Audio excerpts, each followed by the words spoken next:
about the fundamentals of Bitcoin, the blockchain technology, and finance. So, the introduction, I'm Elijah Adisola, a computer engineering student and a crypto enthusiast based in Lagos, Nigeria. My personal mission is to use my positivity and creativity to inspire and encourage the world to approach everything. My background is in crypto and computer engineering. I'm passionate about cryptocurrency, education, driving adoption, blockchain, and crypto assets in Africa, and most importantly, Nigeria.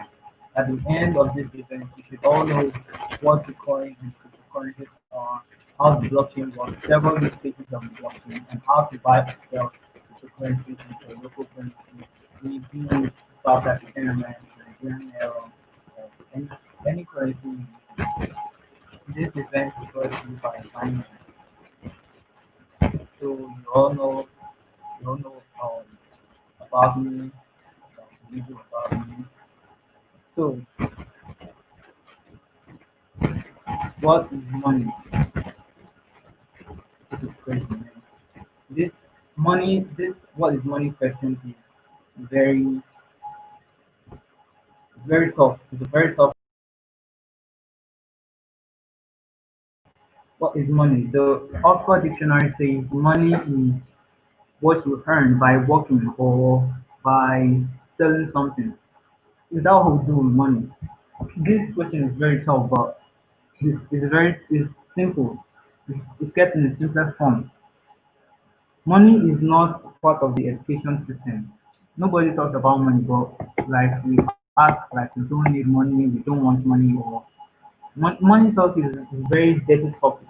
You don't talk about it in churches or your family or stuff like that. You just have to keep it to yourself that you have to also like, get some money. And it's very crazy that we are going to school to learn something and work to earn money. So money is a tool to exchange value. This is my answer. Money is a tool to exchange value. Money is a shared belief. Oh, okay.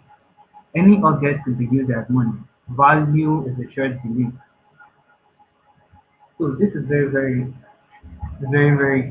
complicated. I see money as a form of communication. Money isn't value.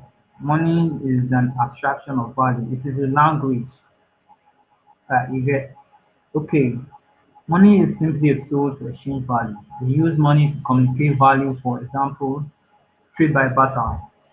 Like the Stone Age, let me take you back to Stone Age where you have so many goats and I have oranges. So I'll give you 40 oranges for one goat. That's communication of value. I believe that my 40 oranges are valuable as your goat, and if you agree, then you also believe that your goat is as valuable as the 40 oranges offering. So money is a tool to exchange value, and that any object contributed as money.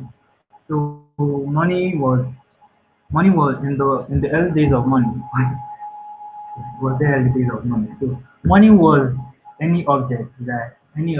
So it could be oranges for goats, bananas for cows, or stuff like that. So, and in the issue of money, we use rocks, seashells, feathers, and so many things as money as humans. So any object could be used as money, and value is a shared belief. So let me talk about the issue of money right now. The how old is money? If anyone knows how old is money, can you just answer it in the chat function? You can use the chat function to answer. Okay, I'll give you 1 minute. If you know how old money is, you can answer it in the chat function. Okay, nobody knows how old money is. Money is as old as civilization. Money is as old as as humans. Money is money is as old as writing. Money is like the first thing we ever created. As money is the first thing. It's like the first thing we ever created as humans. Money is older than writing because archaeologists found that the first set of writings they found were ledgers. And what were they writing in this ledger? They were writing about money. So can we say money is as old as the wheel, or money is even older than the wheel? Because I think the wheel was sold for money or was used as money. So money changed from barter transactions, trade by barter to precious stones. That's when we see gold and things that are colorful. That was when money changed from tangible things, from things with intrinsic value to an abstraction of value. So to things you couldn't eat. Money changed from oranges and all those stuff to feathers, gold, stones, and fish shells. So this is why is we use money as a tool to exchange value. We use money to communicate value. It works because everyone accepts it as a payment. You accept the feathers as a payment. That's why it was working. It can't work again this time. You accepted rocks as payment, but it can't work this time because nobody believes rock is as valuable as paper money right now. So the main thing about money is value is a shared belief. Money has value because our society believes money it has value. This means that any object can be used as money. We still do barter transactions in schools. Like when I was in school, I did barter milk for beverage or milk for sugar or stuff like that. So of course, some objects are more suitable than others. For example, gold was used as money before the creation of paper money. It worked well for a while because gold is scarce and durable, but gold is also heavy. You can't carry gold for me. Like there was one guy that took gold and inserted it in his rectum because he didn't want to pay for tax. He wanted to travel with gold, so he inserted it in his rectum. So gold is heavy to carry, and so someone in the past, someone said, "What if I keep my gold in with this person because this person is trustworthy and the person gives me paper money and says this person has gold and I'll just travel with the money and trade that money because they already know that this person has written it in this paper that I have gold with them." That's what we call the gold standard. Back in the early days of paper money, every every dollar or every dollar, every money, every note, sorry, was backed by a certain amount of gold. But that didn't that's gone today. So that was the creation of paper money. That's what we call fiat currency in crypto. So what is fiat money? Simply put, the fiat currencies can also be called traditional currencies. You can call it South African rand, pesos, or Nigerian naira, US dollars, and so. So fiat currencies are legal tender that derives their value from its issuing government. So Nigerian naira derives its value from Nigerian government. In other words, it's simply a piece of paper that has value because the government determines its value. So this means that the strength of um, fiat money is the government, and they can print as much as they want. They can print today, they can print tomorrow as much as they want, and that causes inflation. If you check Zimbabwe right now, yeah, so there's money on the floor. We have money on the floor. Venezuela, they're using money to make buys and stuff. So money loses value because of inflation. Inflation, everyone thinks that the price of everything just goes up. But what we should focus on is that during this inflation, money loses buying power. So money can't buy what it used to buy before. So that's what we call inflation. Well, money is portable and easy to use. You can carry it anywhere you want to. It's very portable. It's not as heavy as gold, and it is now a legal tender that replaces gold and other commodities.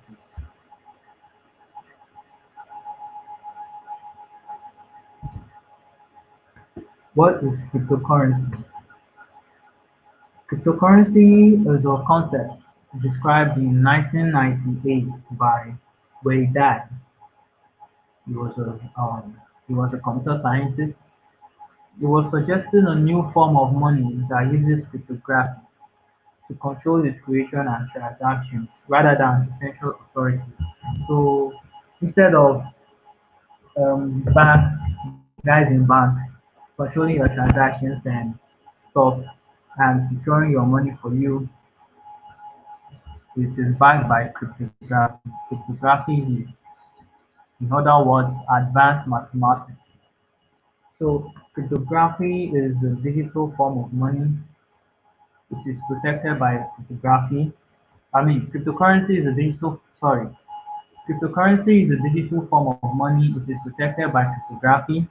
It can't be duplicated or destroyed. No one can duplicate cryptocurrency because of what we have here.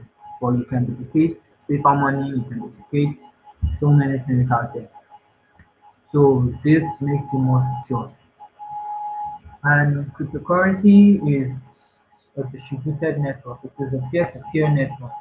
So these guys just make transactions without central authority. They connect to each other and send or receive. So, and cryptocurrency is borderless. That means you can send it from anywhere in the world to any other end. So I can send cryptocurrency from Nigeria to Australia the same way I can send from here to Japan. So cryptocurrency is borderless. There's no bank holidays, no um what do you call it, maintenance and other stuff like that. So that's what brings about the borderless um future of the currency. So you don't know what is Bitcoin. You've heard your friends talking about Bitcoin. Your friends always talk about Bitcoin, but you don't know what it is. There's one guy that was always there's always posting about Bitcoin and you think, oh, that's crazy stuff. So for Bitcoin is the first cryptocurrency. Bitcoin was the first cryptocurrency to be created, and as such, it has all the characteristics we just mentioned. It is a decentralized digital form of money that has no central authority. No government controls it, no banking system, no central bank, no CEO. Bitcoin is a consensus network that enables a new payment system and completely digital money. People often get this wrong. People often get this wrong most of the time. Yeah, Bitcoin is a company or is it an organization. Bitcoin is not a company, it is not an organization. It is a standard or a protocol like the TCP/IP or the internet. It's not owned by anyone. It operates by simple mathematics rules that everyone who participates on the network agree on. Bitcoin is transparent. Oh, Bitcoin is transparent. The Bitcoin system is secure and transparent thanks to the power of cryptography and computer science. Anyone can see Bitcoin transactions using what we call a blockchain explorer. Transactions are somewhat anonymous and are recorded forever. They can't be reverted. So when you send Bitcoin, you can't get it back. Like you can't. There's no reversal. There's no um, reversal of coins. There's no chargeback. So Bitcoin somehow, Bitcoin not somehow, Bitcoin solves a lot of problems. Bitcoin, when you want to start a global business, there are two major problems. That's transportation, what is used to transport your goods, and the other problem is payment. How will they pay you? How will you get paid? But with the internet, we've solved that of transportation. We have DHL and other delivery, DoorDash, so many things, and what they call it? I don't know the other delivery, but DHL is part of them. So now the internet has also kind of solved the payment because we have the you can wire money from this country to that country, but it's kind of tough and it's stressful. But if you look at a payment system of PayPal, you have a global you have a global market, you have a global business, and someone wants to buy something through PayPal. You can't see the person face to face. So you send the person sends you money, you receive it on your PayPal, or you can receive it on your bank account, you can receive it in your bank app that this person has paid. You already sent the goods. On the goods getting there, the person makes a reversal or a chargeback. You've lost on two sides. You sent your goods and you're losing your money. So with Bitcoin, transactions are irreversible, and this also says you have to be careful with Bitcoin transactions. So Bitcoin is cost. Bitcoin was designed as a cost currency. There will only be 21 million units of Bitcoin. This is one of the reasons Bitcoin is immune to hyperinflation and tends to increase in value over time.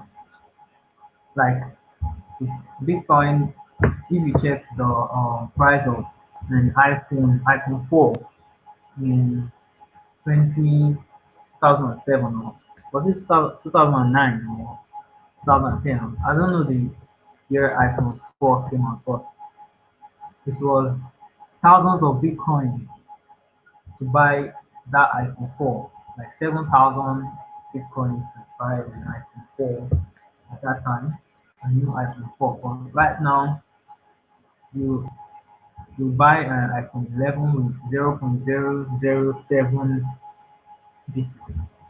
So Bitcoin is immune to hyperinflation, unlike paper money where there is inflation because you print money most of the time. The government prints money when they can't borrow money from other countries. So they just print money since they're in control of the money. So Bitcoin is also open source, meaning that anyone can see and contribute to Bitcoin source code. There are sorry, there are thousands of developers working on Bitcoin, and the number is only increasing. So many people can see that the source code of Bitcoin they can copy and add some things to it. You can't change it, but it's open source. Everyone can feel how Bitcoin works. Okay. Bitcoin is censorship resistant because it is decentralized. No one can stop Bitcoin. There is no database to be attacked, hacked, or shut down. Decentralization and cryptography makes it very resistant. So Bitcoin already has all this. Let's talk about Bitcoin being censorship resistant. Like you all see that you all were aware even in Nigeria that there was an NSAS protest against the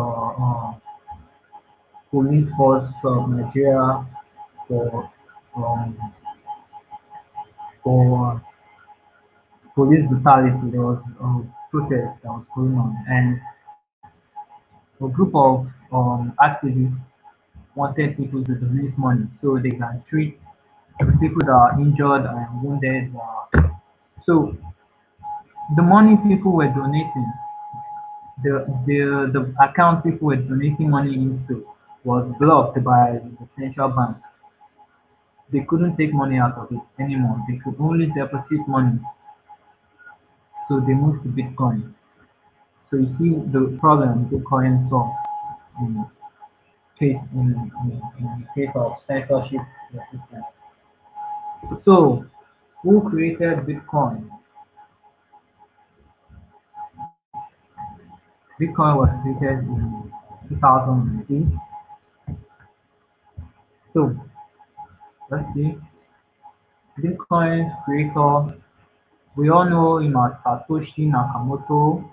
He's a pseudonymous computer scientist. He's the creator of blockchain technology. Gives Bitcoin a brilliant solution to the persistent problem. You all know about fake alert and other stuff, chargebacks and stuff. So and fake transactions. So Bitcoin solves the problem.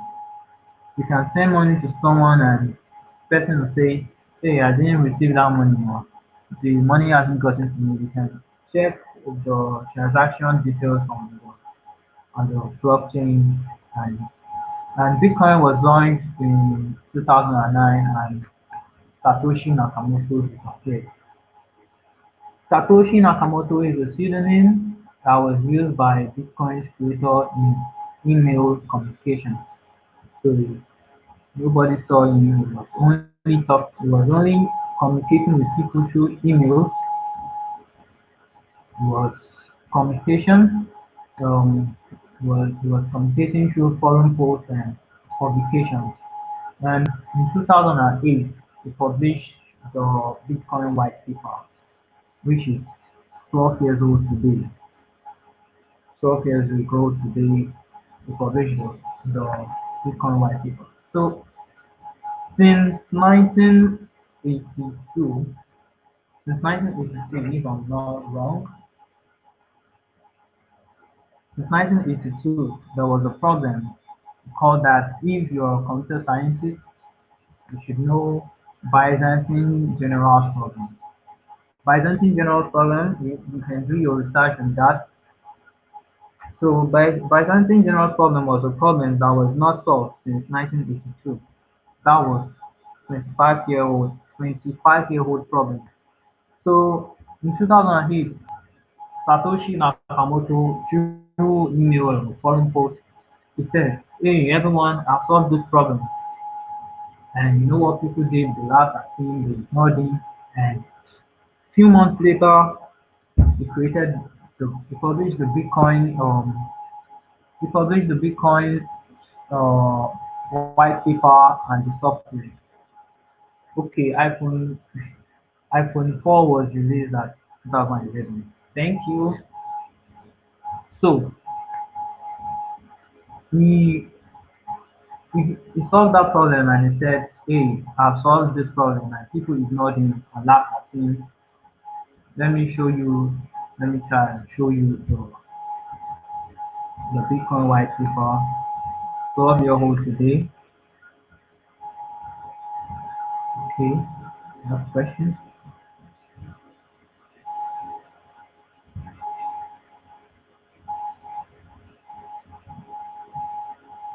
Oh, let me check the Bitcoin white paper.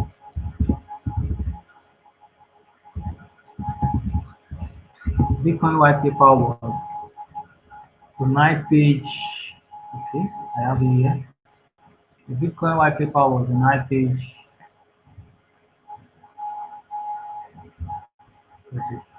Okay, the Bitcoin white paper was a 9 page.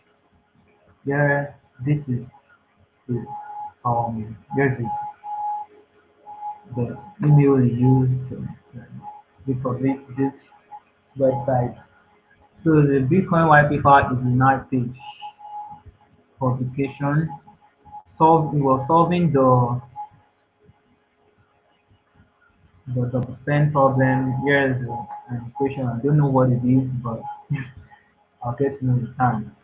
I'm still learning about Bitcoin. So here's the Bitcoin paper. It's 12-year-old today. It published this uh, October 13, 2008.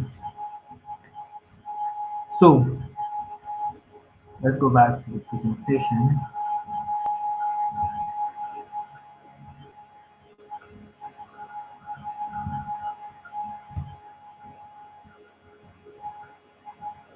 So people laughed at this guy. What do you know? This 25-year-old problem just comes to say you solved it.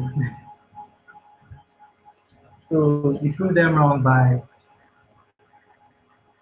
publishing the paper on the software. So people are thinking that Satoshi Nakamoto is not Japanese because through this name they say this name is the name from Japanese origin. People are thinking that Satoshi Nakamoto isn't Japanese or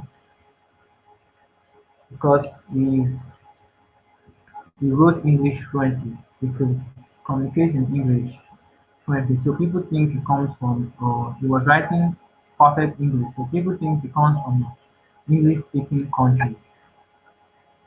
The term blockchain was only adopted after the creation of Bitcoin, and Satoshi never really used the term, but he's now known as the inventor of blockchain. So people say he's the inventor of blockchain.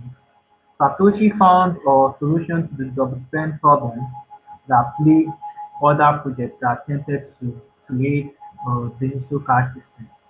So email records indicate that Satoshi was a single person. So many people think Satoshi is a group of people, but email records say that Satoshi is a single person. The programmer who kept in touch with Nakamoto would describe him as a paranoid fellow. So he was paranoid based on the way they communicated to him. He would be nowhere to be found for days and he would start sending out dozens of emails on Friday. This suggests that Satoshi was a programmer and he was working on Bitcoin as a side project. He wasn't working for anyone, he was just working as a side project. So there have been many theories relating that Satoshi Nakamoto is our Dorian Nakamoto. There's one old man. Sorry for using the country. There's a man, Dorian Nakamoto. People say it was Satoshi Nakamoto and stuff like that. No, Satoshi Nakamoto, he was in touch with Alfumi and Sabo. Okay, no, people were mistaking him for Alfumi. People thought Nakamoto was Alfumi or Sabo. However, each of them clearly denied that they had any connection related to Satoshi. So he launched Bitcoin in 2009 and disappeared. So nobody knows who Satoshi Nakamoto is, nowhere to be found. He doesn't send emails again. He left the project in 2009. So what is blockchain? Blockchain is a distributed database. Simply put, it can store all sorts of digital data, but unlike the conventional system, a blockchain is made of multiple copies of a specific database. So it is a network of synchronized databases. So imagine the same computer program or file is replicated across thousands of computers. So and they communicate to ensure that everyone is on the same page. So this file right now it has so many it has written I have this file on my computer and it is distributed. So you can also, I can say Zulu should communicate and to connect to the network, and you also see this far. If I write glory, it's going to see that glory is there, and I can't change it unless unless we agree that we have to make a change. So transactions can be changed on the blockchain. So imagine this copy is sent to thousands of computers and nobody knows, they are anonymous, like nobody knows which computer is connected to them. So that's what makes the blockchain. So and the computers have to communicate with each other every time, every second, every minute to make sure that they're on the same page. So when something is, they need all the computers communicate with each other to ensure that everything is the same on each computer. So we call it a blockchain because it consists of a chain linked of blocks, a chain linked block,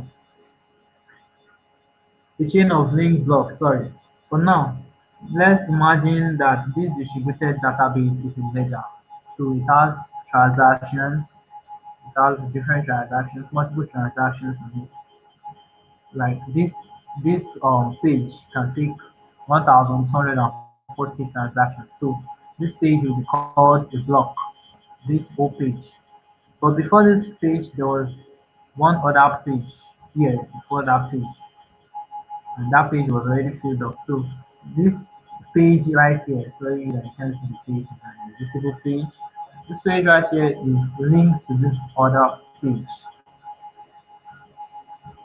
So when this page has 1,240 transactions, it it links another page. So all those blocks are linked. So that's why they call it the blockchain.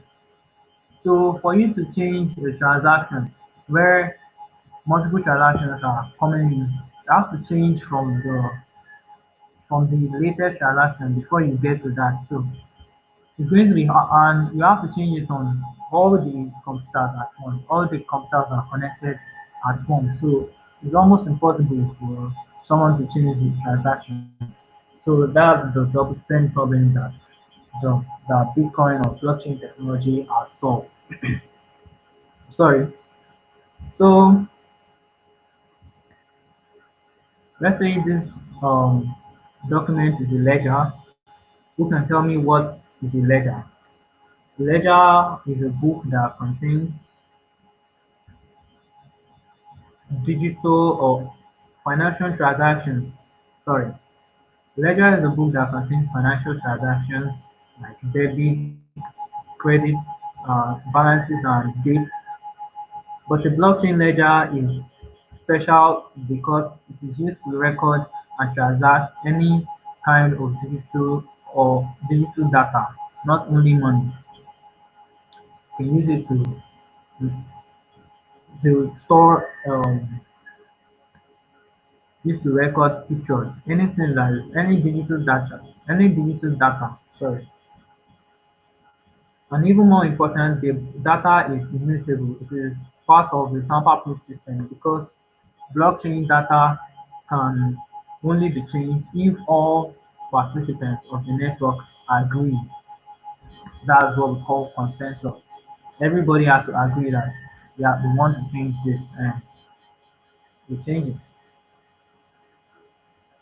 So, as I said, the blockchain is a special type of ledger. The Bitcoin, the blockchain, sorry, the participants don't need to trust each other. Everyone keeps track of balances and transactions. Okay, let's see what happens if someone tries to cheat the system. Like this person, this person is trying to cheat the system by changing over. So there are six people, one, two, three, four, five, six. Okay, there are six people. Someone tried to change the data of of the network, the data on the blockchain. But every other person has a copy, and every other person's own, every other person's data is the same, except from this person. So what happens if someone tries to cheat the system? This person will be kicked out of the network. Anything the person says will not be heard again.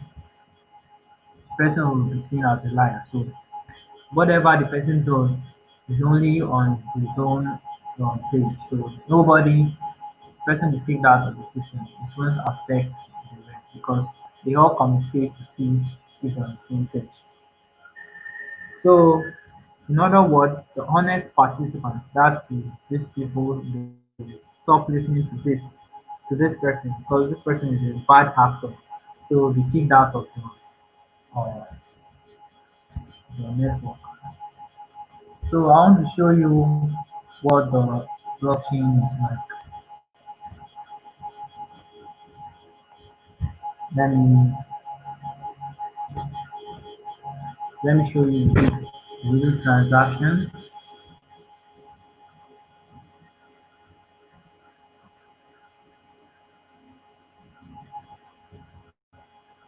I'm going to show you transactions in real time. Transactions are going on right now. So if anyone tries to cheat the system, the person is kicked out.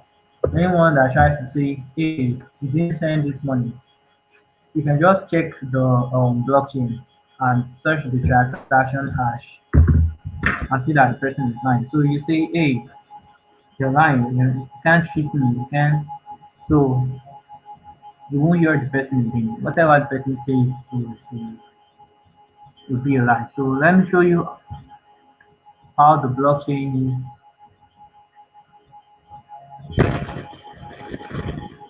really multiple transactions. And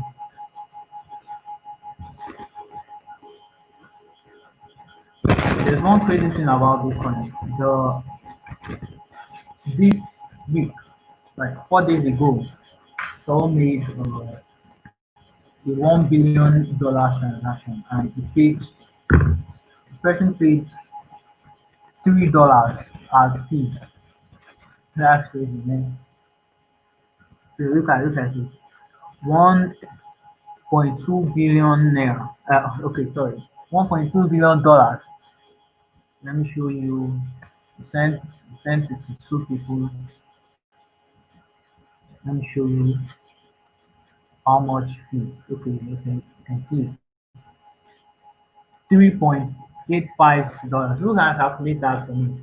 Uh, in naira.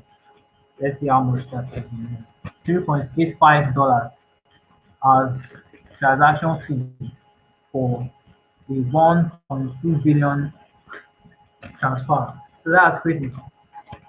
So let me show you what the blockchain is like. Show you transactions are happening in real time. So this is what we call a Bitcoin, a blockchain explorer. Here you can find uh, transactions. Okay, this is 6:05 p.m. You can see these are the latest transactions. 6:05 p.m. Someone just sent $13. Someone sent so there are multiple transactions coming in at the same minute, and there's no maintenance or the this thing is off or something like that. There's no everyone please choose ongoing maintenance. You can't transfer for now. You can't receive stuff like that. So look at someone just sent $6,000, $9,000, 200. Someone sent 2,300. So so where's this? Look at this. Just keep monitoring this 2,363. For the person to change this, the person has to change these ones that are coming in on multiple computers at the same time before you can change it and say ah. So assuming someone says he has already paid you, and assuming you paid someone, and the person says you've not paid or something, like he hasn't received it, you can just check here and search for your transaction. You're going to see the time it reflects in the person's wallet, the, the amount you sent. So all those things are,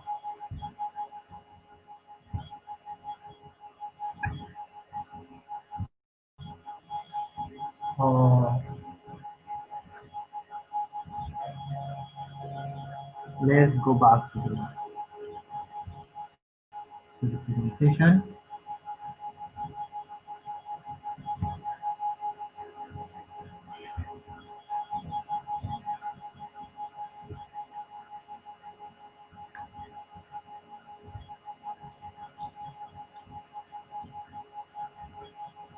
So that's all about the blockchain. This is in Bitcoin that we're talking about. The blockchain is a distributed database.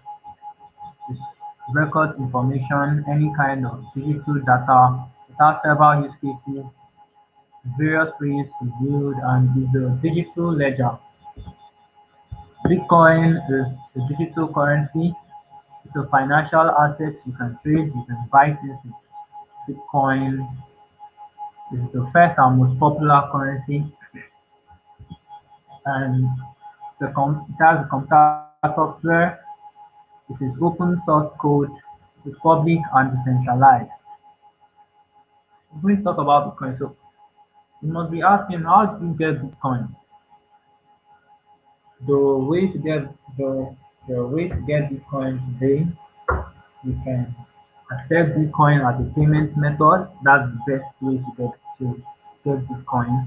You can buy from an exchange over the internet at the current exchange rate. So on exchange, you see the price of Bitcoin at the current exchange rate. You see at the current price, not that you buy from someone that says it's going to sell it for $400 when it's $200. So you get to buy Bitcoin at 3 times price and very fast from exchanges. And Binance is one of the more largest exchange, cryptocurrency exchange. So Bitcoin solves the payment problems and so many things. Oh, sorry. Bitcoin versus fiat money.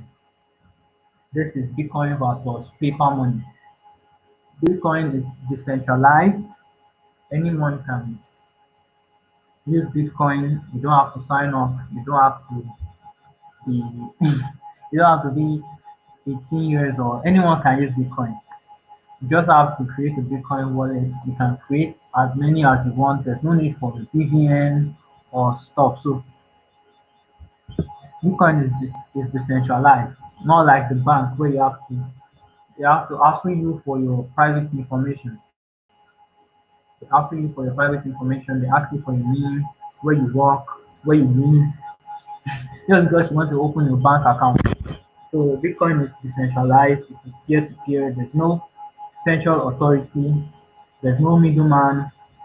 Once you want to send Bitcoin to someone, you're just connecting you're connecting each other. So you send the Bitcoin and you can see. So there's no bank that says wait, wait, or transactions are not going right now. So Bitcoin is peer to peer. You can't reverse it. Always knows that. So Bitcoin is scarce. But it must be okay. How are Bitcoins created? So Bitcoin are created through mining. That's what we call Bitcoin creation through mining. So if you're a miner, you have to buy and there's a there's a mining there's a machine. Well, it's a machine for mining. So you connect it to the network. You solve your computer or machine is going to solve the cryptographical equations and stuff like that. So you confirm transactions that are happening on the block, and for that you get the reward for for confirming transactions on the blockchain. So it is controlled and has a limited supply. There will only be 21 million bitcoins in existence, and it has a limited supply. There's what we call Bitcoin halving, the where the what is called the supply of Bitcoin out. So from now to from 2020 to 2024, miners will be receiving like 6.25, if I'm correct, 6.25 Bitcoin for transact for confirming block. For every block they confirm, they receive 6.25 Bitcoin. So every 4 years, the rewards half. So 6.25 in 4 years time is going to half to 3 point whatever. And it has irreversible transactions. So you can't reverse the transactions. Once you make the transaction, it has gone, it's not coming back. There's nobody to call and say, hey, I made a mistake, stuff like that. So you have to be careful when you're making Bitcoin transactions. It is fast and cheap. Like I showed you, $1.2 billion is $1.2 billion transaction. Paid $3 per fee. It's going to be very easy if you are transferring it over with fiat money. So Bitcoin is censorship resistant. No one can block. No one can shut it down. Fiat money is centralized, so we have the central bank and most of all these authorities. So you have to have your BVN and all this stuff to open an account. Well, it's controlled by government. The fiat money is controlled by government. The government know when to um, to print money and stuff like that. So they control the supply, so it's not cost, and that leads to inflation, the unlimited supply. So there's so much money, there's so much supply of money. So that what causes inflation. If you check Venezuela or Zimbabwe right now, their money is almost worthless. So you can do. I saw a picture where there was money on the floor. No one picked it up because it's worthless already. So just like our kobo, our Nigerian coin, you can access it as payments right now. And the coins will have been scarred. We were still using coins, but we took it out. You only use kobo in your bank transactions digitally. So it's not like Bitcoin, but it's centralized, it's controlled by government, and it is inefficient. That's all about Bitcoin and fiat money. Okay, let's see bank. Let's see how the bank transfer works. Bank transfer versus Bitcoin transfer. So Alice here in Australia wants to send $200 to Bob here in Nigeria. So Alice sends the money through bank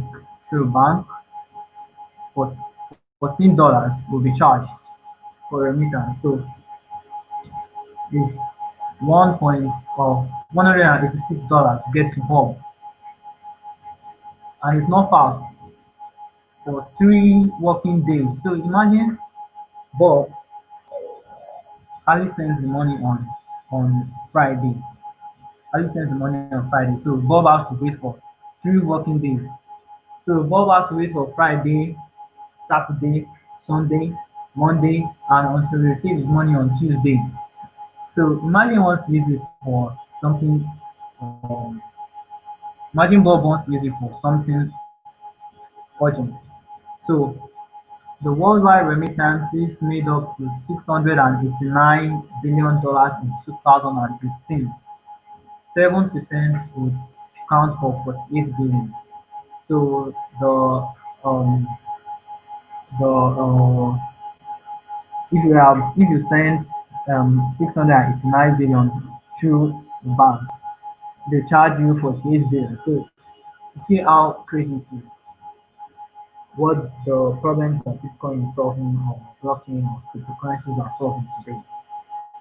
Just like I heard Dangote borrowed money from his uncle. So imagine Dangote wanted to borrow $200. He had to wait for 3 working days and $14. Who can calculate $14 for me in naira to see the fee that will be removed? So in order for her to make him get $200, she has to pay $214 so he will get complete $200. So that's costly. And these transactions happens most times with immigrant workers. So people that are working abroad that they want to send money to their relatives in third world countries and so they have to pay this fee. So let's check the blockchain transfer. Here's Harley again. She wants to send $200 to the for worth of Bitcoin.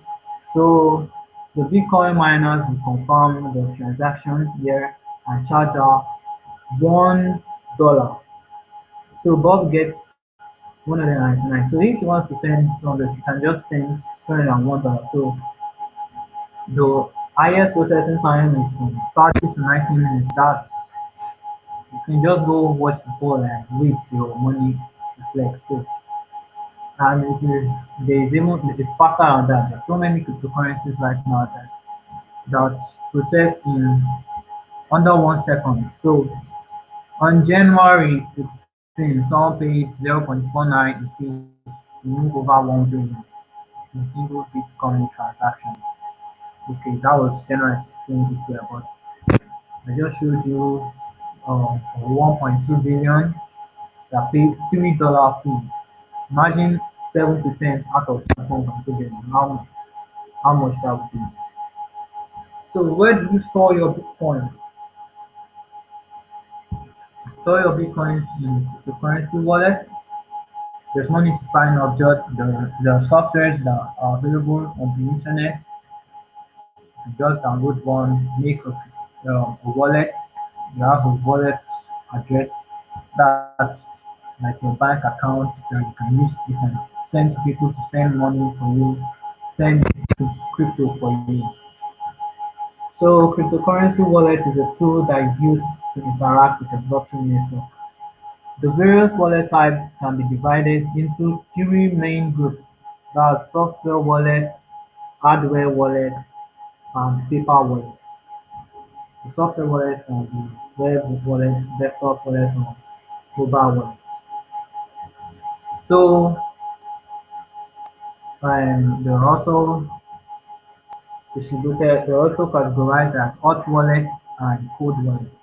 So hot wallet are software wallets. Those are the web wallet, the desktop wallet, the mobile wallet. The web wallet, I have one. Okay, I can't share it right now. I have web wallet too. I don't know if it needs to.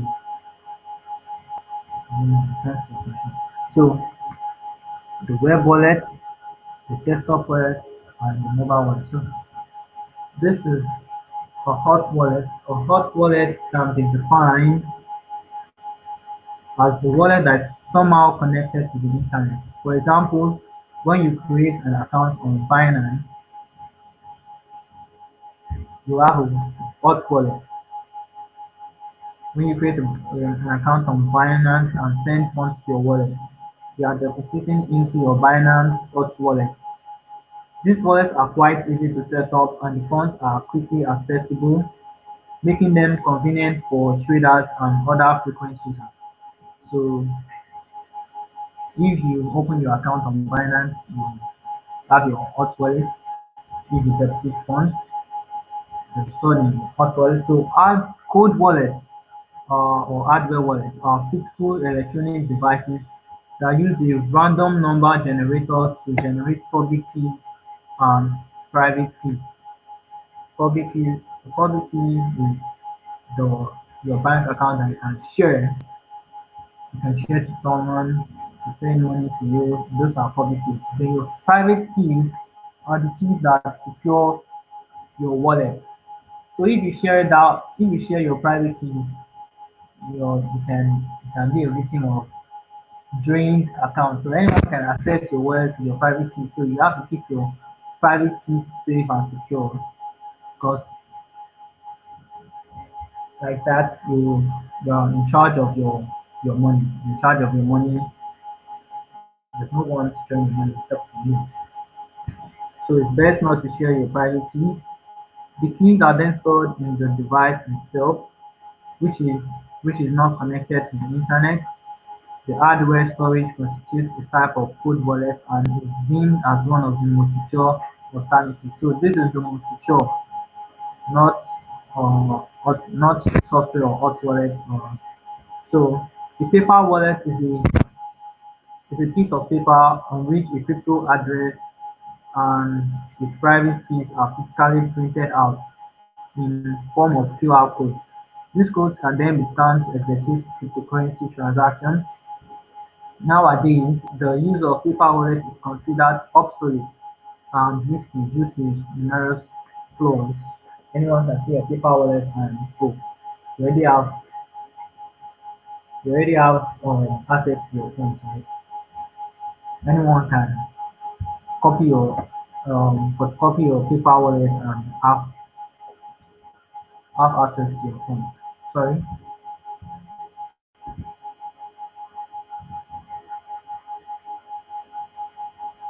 For example, they aren't suitable for sending funds. You can't use it to send a little of your funds and keep the remaining. When you want to send, you are sending everything from your paper wallet because that's what it is. Sorry.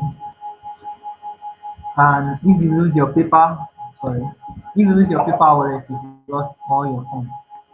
So it also happens with the hardware wallet, but you can keep your private key, and lots of people have lost their money with that. So we're going to talk about blockchain use cases. Like I said, blockchain can be used as remittance, supply chain, healthcare, and other use cases are charity. If you want to donate for charity, you can use the blockchain. So there won't be fraud to remove fraud and DeFi, decentralized finance. We're going to get to that soon. The apps, these are applications, gaming, governance, can use the blockchain to vote and other stuff. Identity management and IoT, Internet of Things, you can use the blockchain. So we're going to talk about remittance. Remittance, in remittance, blockchain will solve the problem that we have with remittance right now. The worldwide transfer of money, the largest flow. Remittance is the worldwide transfer of money, the largest flow of funds into developing countries, fast-growing industry. For the blockchain, remittance is chargeless intermediaries, lower fees, and faster transactions. Remittance can be defined as the transfer of money to a distant location, usually between individuals who live in different countries. In most cases, it consists of an immigrant worker sending money to their home country. Today, remittance represent the largest flow of funds in the developing world.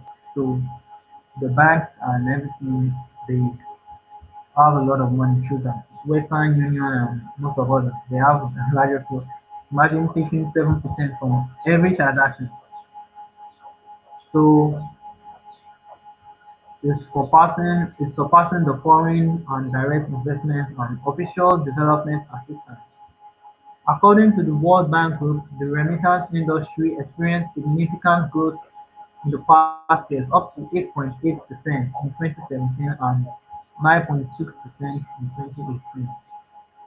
Unlike traditional services, a blockchain network doesn't rely on the slow process of approving transactions, which usually goes through several mediators and requires a lot of manual work. Blockchain technology may solve some of the major problems faced by the remittance industry, such as high fees and long transaction times.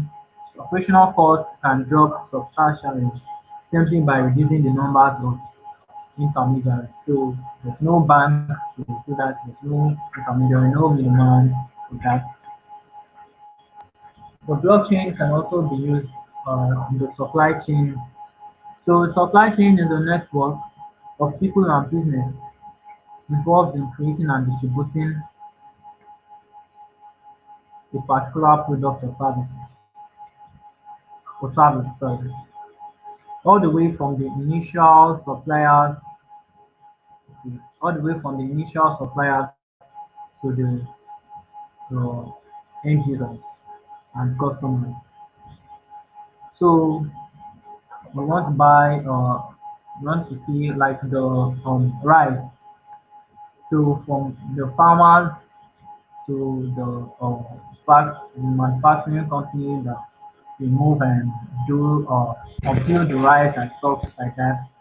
To the people that bag the rice, to the retailers or transport or anything that store the rice to the retailers to you who buys the rice. So you'll be able to see how what you bought, the processes is went through, and it will be easy to see where something went wrong.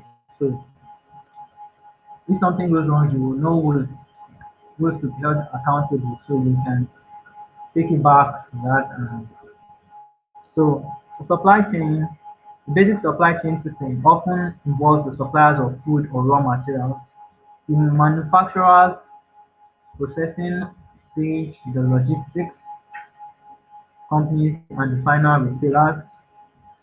Currently, the supply chain management system is plagued by lack of efficiency and transparency. So people can lie that I made so bags of rice and this is what we have right now. So you'll be able to see how many bags of rice was created, how many they sent to this place, how many was bagged and transported, how many went to the market, and you'll be able to buy. So all the people can know how what went through to, to get to you. So it can also be used uh, for healthcare. So in healthcare, it can be used to store medical data. It can be, the healthcare, they store medical data. The data can be easily erased or modified, and that's a centralized database. So when hackers hack the database, they just change, take anything or add some more things. So there's a lack of transparency. People lie and medical insurance fraud.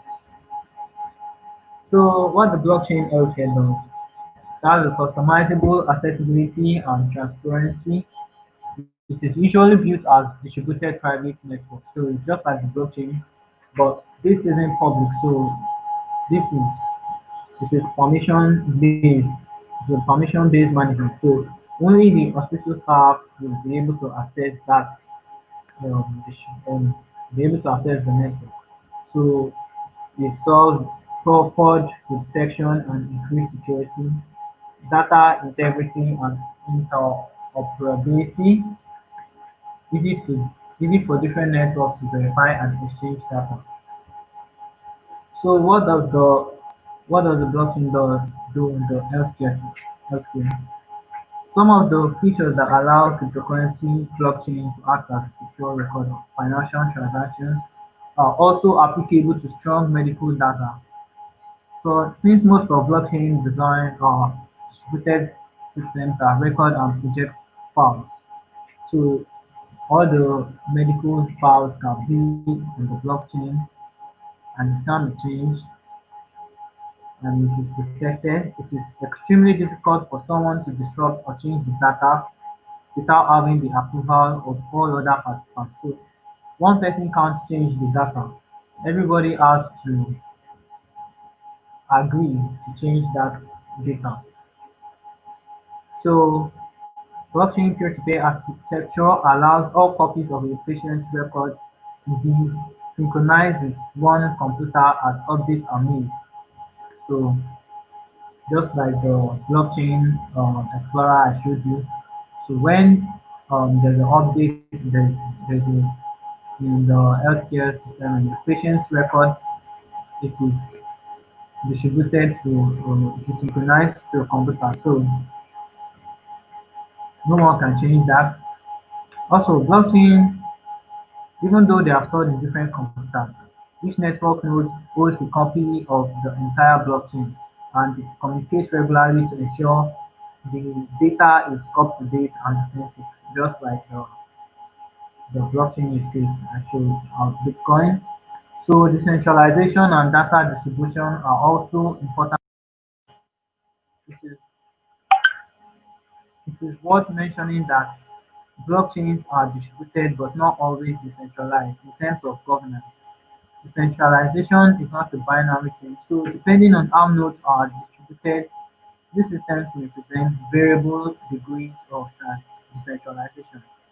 In content of healthcare, blockchain are usually viewed as a private network as opposed to the public ones that are typically used as cryptocurrency ledgers. While anyone can join and contribute to the development of the public blockchain, private versions require permissions and are managed by a smaller number of nodes. For example, the hospital administration team. So that's all about the blockchain use cases in healthcare. So there's this type of DeFi that is DeFi means decentralized finance. Where is it? So decentralized finance and what are decentralized finance? So different types of decentralized finance. The opposite of decentralized finance are centralized finance. Those are your bank or the um, the Binance exchange, the centralized, but we also have a decentralized exchange. So with the what are the financial tools of decentralized finance? The DEXs, this is called decentralized exchanges where you don't have to sign up for to exchange cryptocurrencies. Lending and borrowing. The bank does it, but you can also do crypto. But let me tell you something about the bank. Who has money in the bank? Everyone will say they have money in the bank, but only people that keep their money in in in a box, in a metal box in the bank can say they have money in the bank. Why? Because what we do by when we deposit money, what we do, we are loaning our money to the bank. We are loaning our money to the bank. That we deposit when we deposit money, we're loaning our money to the bank, and they pay us 0.000001% per year.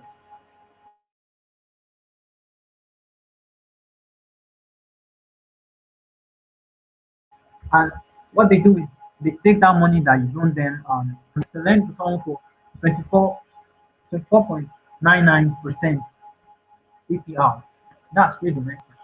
And for this person, to borrow the money, like you deposited money in the bank and I want to borrow this money. So they pay you 0.000001% per year of the money you deposited, and I'm going to pay 24.99 APR. That's 24.99% APR per year. And before I borrow, I have to stand in line. I have to have some collateral. You're lending to the bank, they didn't give you any, you don't have any collaterals against you, or you don't have any collateral to hold. You think your money is safe. Or, so I borrow it up. I put my car. as collateral. So if I don't pay back on time, my car will be seized, my house will be seized, my land will be seized.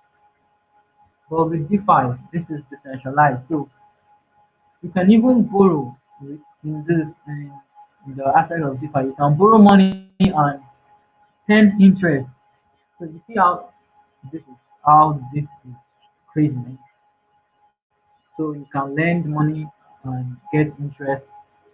You can also borrow money and get interest. So what are the benefits of DeFi? The financial inclusion. Same rules apply to everyone. There's no like the banks right now. You people that want to deposit 1 million at the inside, they have to go inside the bank. They have to go to an office. So the same rules doesn't apply to everyone. So they categorize. They have categories of people that use the bank. So it is global access. It is accessible to everyone. Right now, over 4.5 or 5.5 billion people have their mobile phones, and only 2 billion people have bank accounts. That's crazy. So right now you can do these things with just your mobile phone without any centralized authority. No one to. So it's private and permissionless. So you can do it without taking permission. Like the bank right now, you want to send money to someone, you have to take permission. That you have to go to your house. You have to make them, you have to notify them that you want to send money to so, and it's either they agree or they disagree. So you just go to the bank and stand in line and complain about it, and they take that one for you. It's private and permissionless. It is non-custodial, no KYC. You don't have to you don't have to say your name. You don't have to say your age. You don't have to say where you work, where you live. There's no KYC that can do that identity. So DeFi has a high liquidity. So what are the issues the currently facing in the DeFi sector? Education. Education is so people so many people haven't learned about DeFi. So there's no education for DeFi. It's just complicated to some people and some people just think some people don't know how to use it. So scalability issues with Ethereum.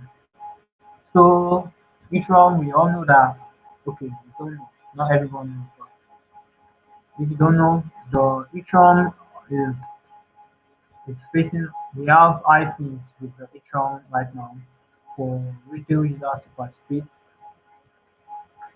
If you want to send Ethereum at the moment uh, in the DeFi sector, it's IP because so many people are using that. Um, are using the DeFi sector. So congested networks and congested transactions makes result to IP. So user experiences mistakes.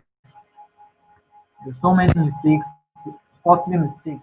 Someone sent $1 million to the wrong address and that money is gone forever. So you can't get it back. So these are the mistakes that you can make with DeFi.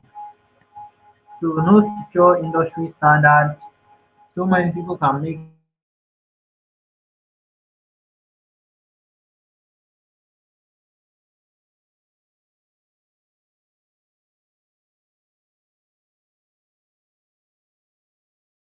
the DeFi out there. So most of them will fail because there's no secure industry standard and interoperability. So that's all about DeFi. So we're all here because of Binance. Binance set this up. So you want to know about Binance? Binance is the world's leading blockchain and cryptocurrency infrastructure provider with a financial product suite that includes the largest digital asset exchange by volume, Trusted by millions worldwide, they are dedicated to increasing the freedom of money for users and features an unmatched portfolio of crypto products and offers. For more info, you can visit Binance.com. So not going into that. So Binance is more than an exchange because I haven't seen any exchange that educates people like crypto. Binance is more than an exchange. The, the vision of Binance is to increase the freedom of money globally. We believe that by spreading this freedom, we can significantly improve lives around the world. And Binance has moved from Binance was founded in 2018, 2018, 2017, sorry, June 2017, and they're the number one today. So it took them for 2 days to get to the number 10 um, exchange by trading volume ranking. Took them for 2 days to get to number 10. Took them like 2 days to get to number 5. Took them 156 days to get to number 3. And on the 165th day, they were number 1 till today. So took them 5 months to reach number 1. So that's what I'm going business strategy. So Binance is global. They have users around the world in 180 countries and regions. They have team members around the world from 40 countries, and the interface has more than 15 languages. So this is the Binance ecosystem. So Binance has the spot margin for trade, futures and options. You can save with Binance, you can stake and start a mining pool, and they give loans. So you can borrow from Binance, put your crypto as collateral and borrow from Binance, not your house or land or car anymore. Binance has their physical card where card. You know the bank card. The banks only have the only technology banks use is the ATM and ATM card. And that's not what they use today. So there's over-the-counter trading. It has the P2P trading that you can trade with anyone, and now they even have the cash payment in person, so you can pay someone in cash to trade on Binance. It has gateways, so you can deposit money from any country. So Binance has their own chain. They have two chain. They have the two blockchains. They have the Binance chain and Binance Smart chain. Okay. They have the Binance Dex. They have their own coin. This is what called BNB. So they have the stable coins BUSD, that's Binance US dollars, Binance Great British Pound, KRW, KRW. So Binance has the investment and incubation. Binance, you can if you want to start your own blockchain or your own project, you can apply to Binance Launchpad and we set that up for you. So incubation is we have the labs for projects that are upcoming and X for developers. Binance also has the charity they donate to countries that are facing some problems. That's the Binance Academy. So Binance is more than an exchange. So Binance Academy is to teach about the blockchain and crypto, and it has Binance Research. So if there's something new and you don't have time to research about it, you can just check the Binance Research there. So people that research about new projects and give information about it. So it has Binance widgets, Access, Broker, Cloud, and they have the partner fiat to crypto exchanges. We have in Australia, Singapore, US, okay, Uganda, Korea, and Jersey. So Binance is the best of both worlds. It has the lowest fee, because transacting seconds is very fast, which I'll be able to show you the transaction. I've made one transaction and you can deposit and withdraw conveniently. So you can deposit, Binance is easy to deposit, free to deposit, easy to use, just normal bank transfer, deposit from and withdraw to your personal bank account simply, safely and cheaply. So you deposit fiat, that's money, you trade and withdraw. Very easy. So you can use your Visa or MasterCard, no fees, very instant, you purchase and trade within minutes.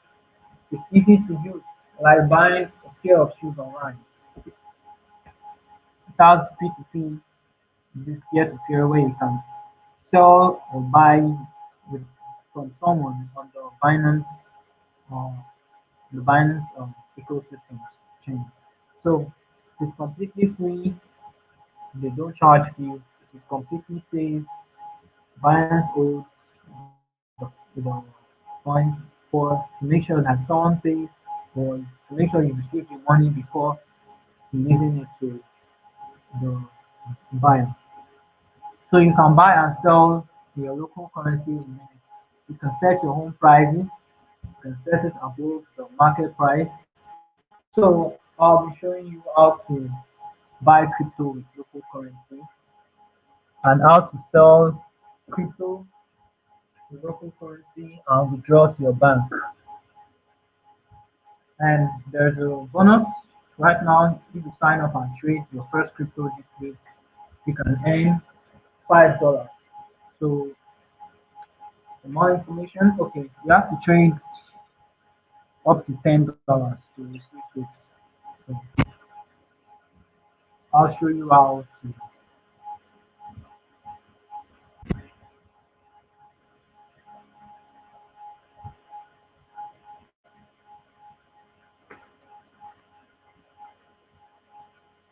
So I'll show you how to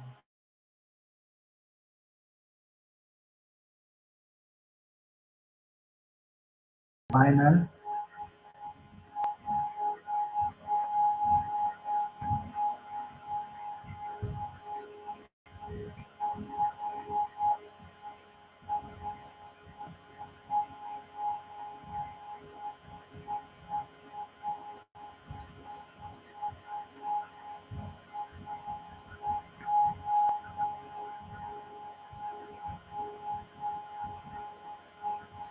Just a few minutes.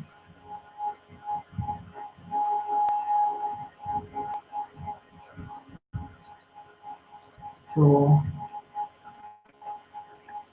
here's how to deposit.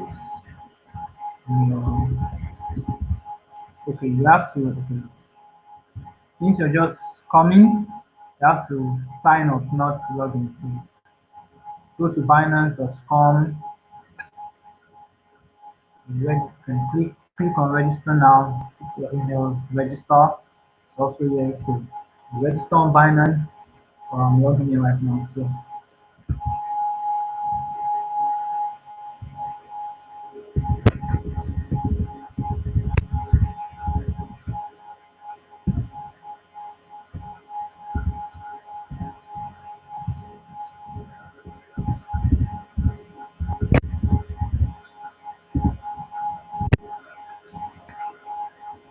I'm going to show you how to deposit with your bank. So this is secure for security verification. They have to send a code, but the most secure way is to use 2FA code. 2FA that to use Google Authenticator. But right now I'm using my same number as a two-factor authentication.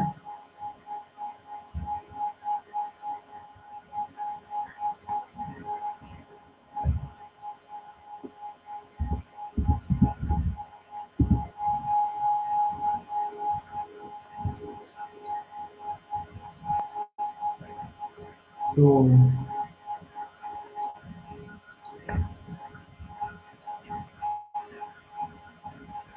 here is my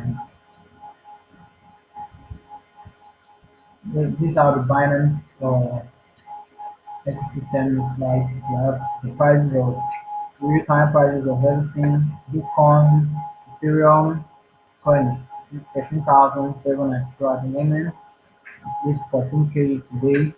BNB, this is the Binance Bitcoin, Ripple, Bitcoin Cash, these are the most popular or the largest. Um, okay, so I'll be showing you how to deposit and withdraw. Using account.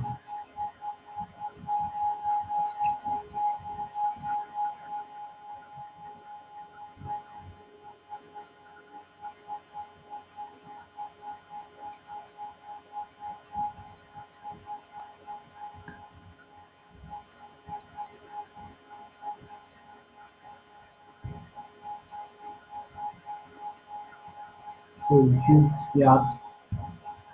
You can deposit crypto also.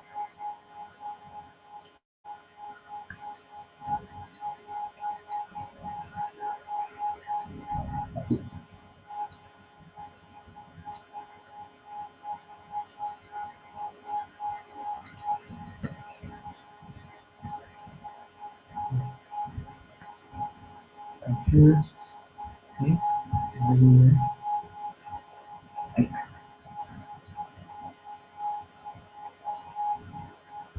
And you just choose 3K. You can deposit between 150 and 4,000.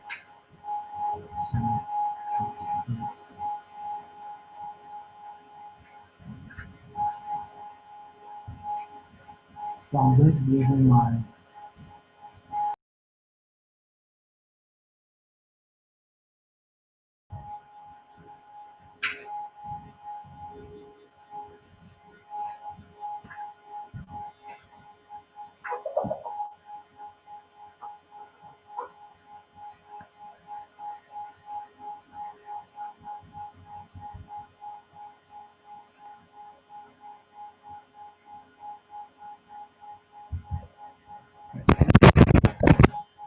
phone is doing this. So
my first time.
So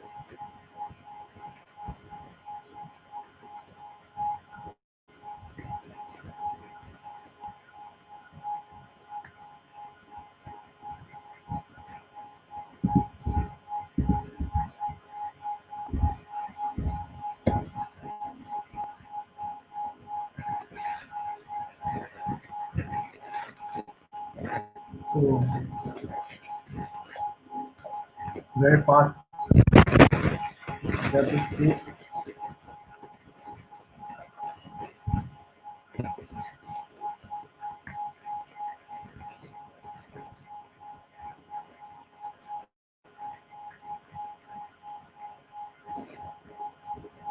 So now 2009 using calculator design, using calculator design, okay,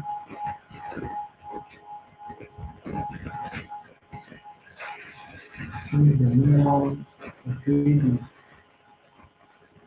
6,000.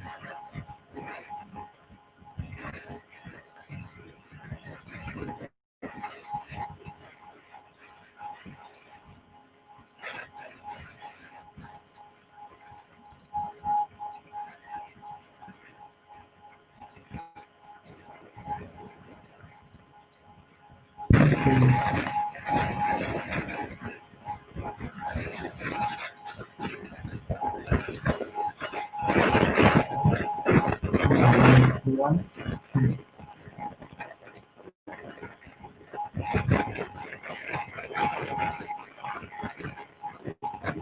market, zero market is not stable, notified from text. So I'll buy,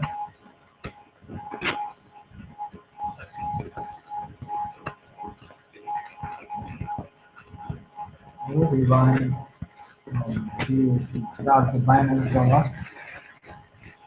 Okay, again, what is this? Anything I can buy.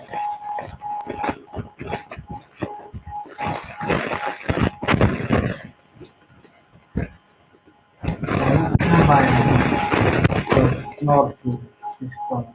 Okay, sorry.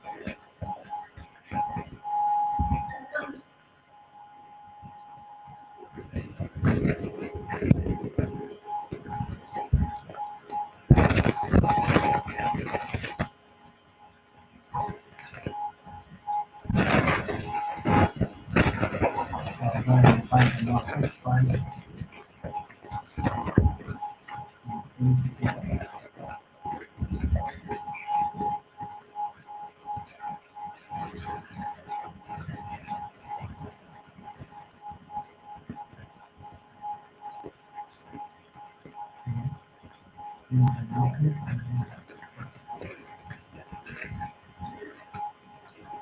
buy this dollar.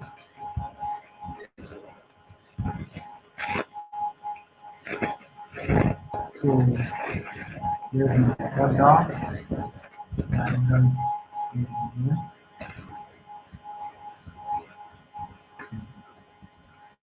order here. Here's my order. To fill up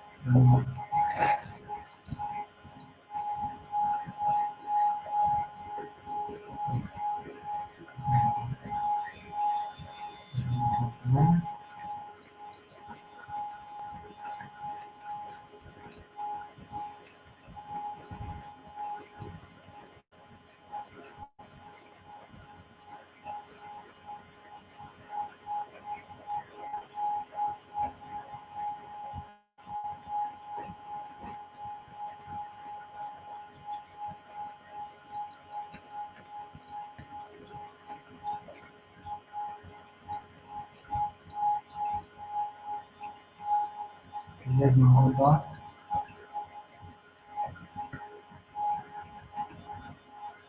So that's how to deputy and trade. Also, insurance to the crypto.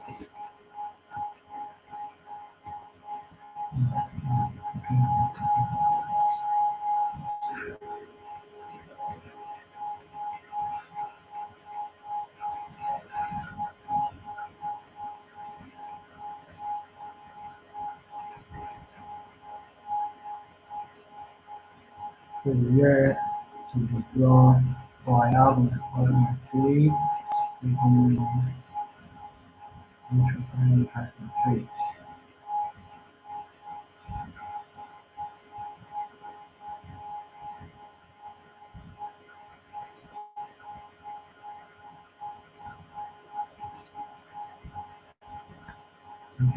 Okay, my trade is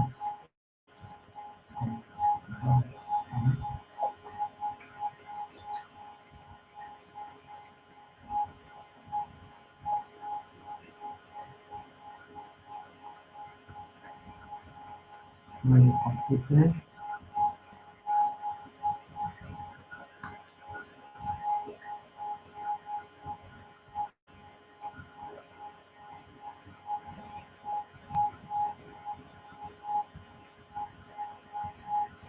Okay. So let me cancel the trade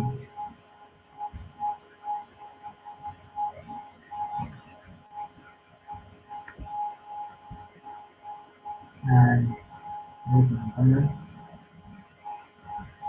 Step withdraw. Withdraw with just my bank account.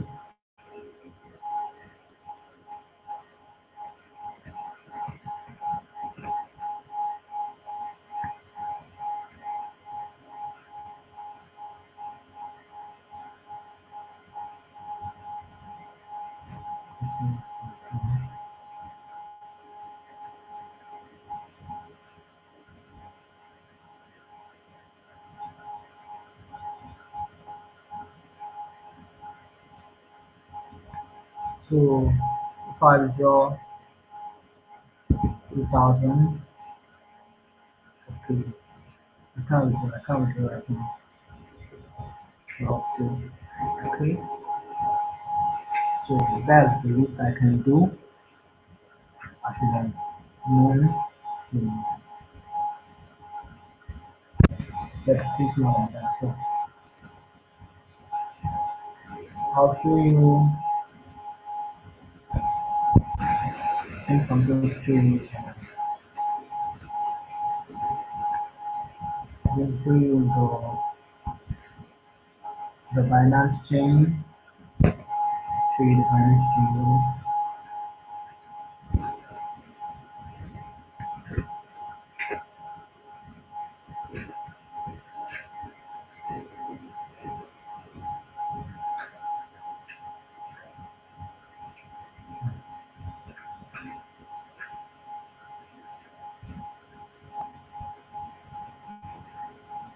So sorry, sorry.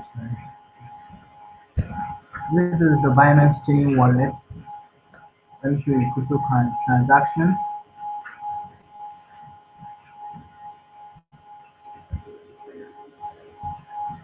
This is my desktop wallet.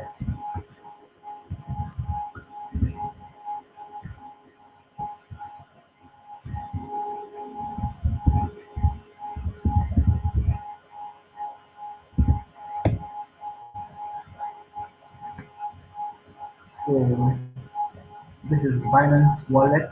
This is Binance chain network. That's the full chain. This is the Binance chain network. This is the Binance Smart Chain network. So I'll be transferring from the Binance chain network to Binance Smart Chain network. Let me transfer. Okay, 68.46. Transfer everything I have from here to the other. So what I'm going to do is copy, copy the, just copy the wallet address. Then send here, paste the wallet address. Okay, sending this $69. That's more than 20,000. So I don't know.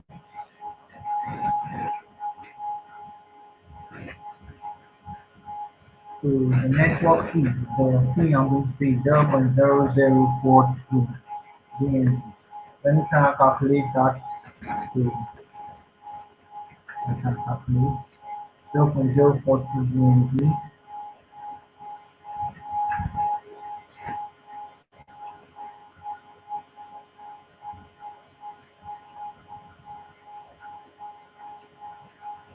The transaction was successful in how many seconds? So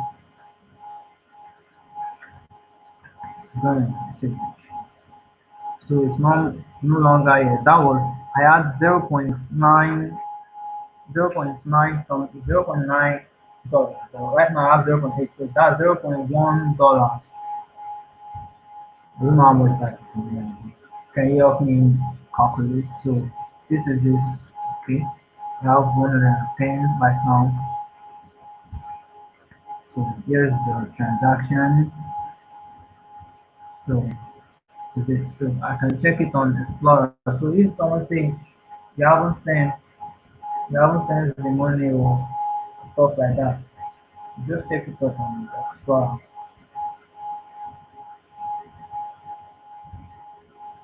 Sorry,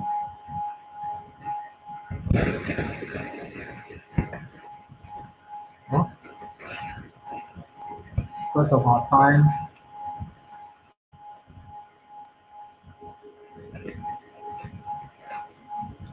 So that's what I can show you.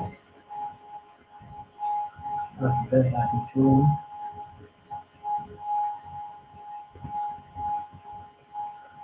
I was unable to trade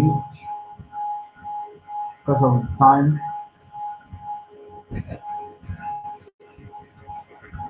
So if you deposit up to $10, I don't know. If you, if you deposit up to $10 and trade and buy your first crypto this week, you can earn $5. So if you want to become a tutor like me, you want to teach about you want to share your crypto knowledge, are you passionate about spreading this knowledge within your community? Apply to become a Binance tutor and you could be hosting your very own Binance class. Apply to become a tutor and earn up to $500 per class. That's okay. That's 200K per dollar. So one, okay,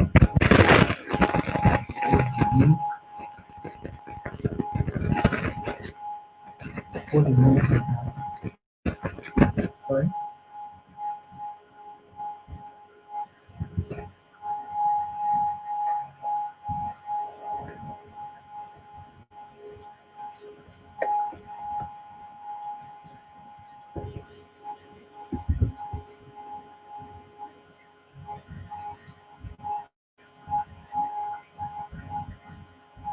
So if you want to become a Binance tutor, you can just click on this link in the chat function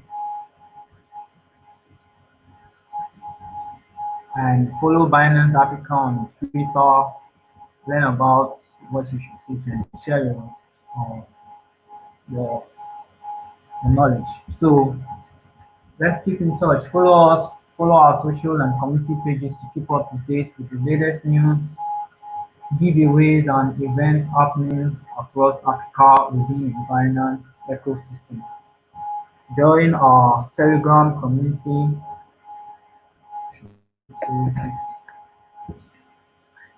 Sorry, join our Telegram community.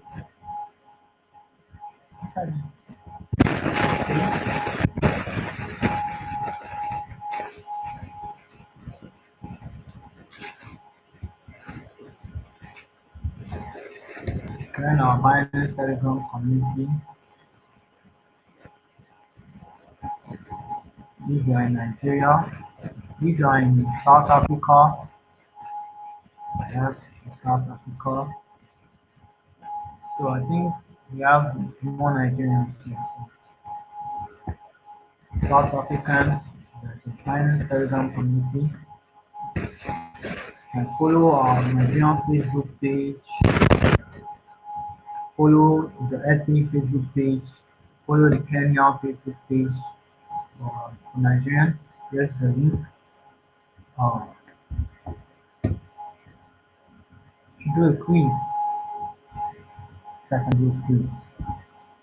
So I'll be answering questions. I'll be answering questions that you have, and after the question and answer session, I'll do a quiz to ask you questions to see who was uh, attentive in the class. Maybe you have a head if you were early, so you can put in your questions in the comment section, or if you have questions, you can raise your hand.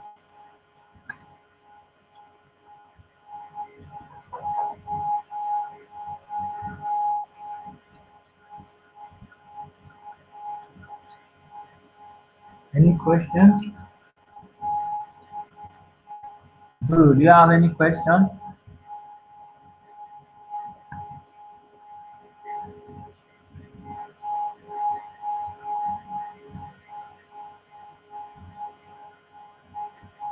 Do you have any questions?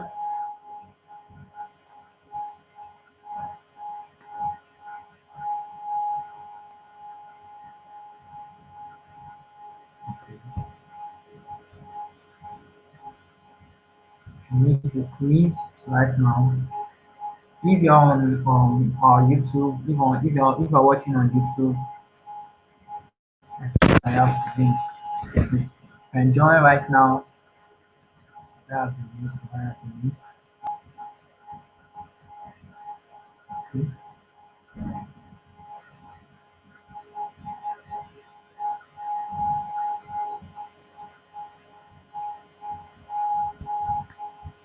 Sorry, I'm not connected. There are technical issues.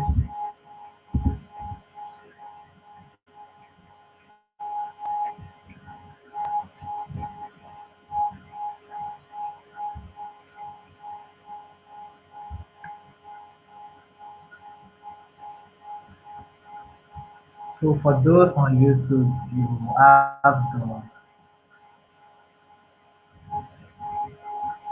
the opportunity to join the quiz.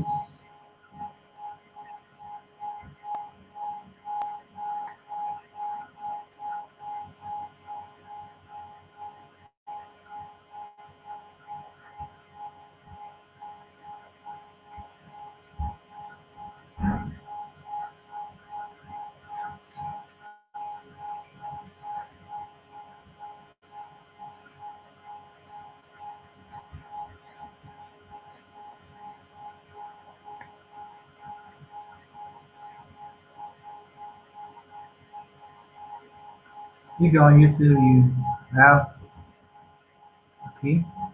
Let me see if you need to join the quiz. You can join us on Samba, Live.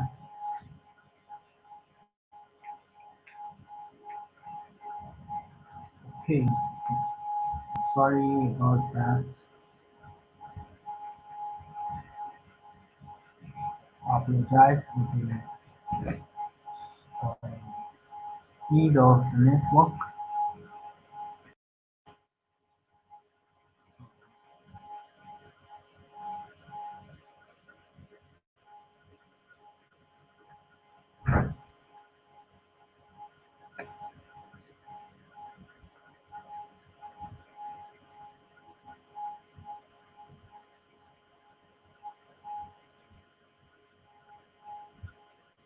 So if you're watching me on YouTube, you can join the webinar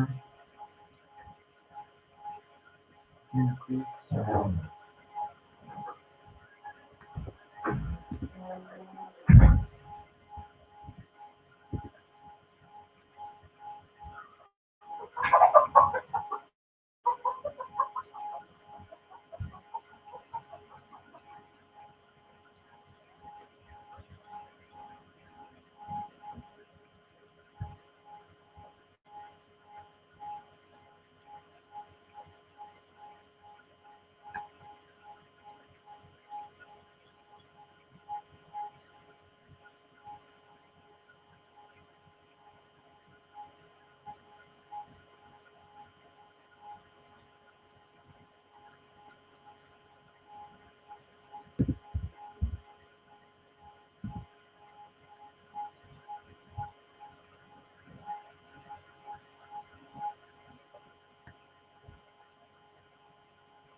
Okay, I'm sorry everyone. So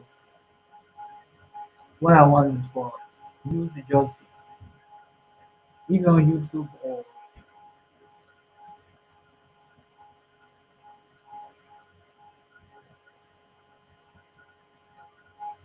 either on YouTube or on the webinar, you can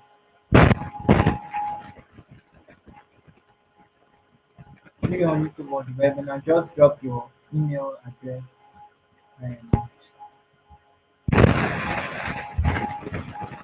okay, someone said during the preview of the session that okay, I said I'll show the other ways of earning through crypto even without knowing how to use the chart. Let me share my I forgot to share thank you. I forgot to share my Binance.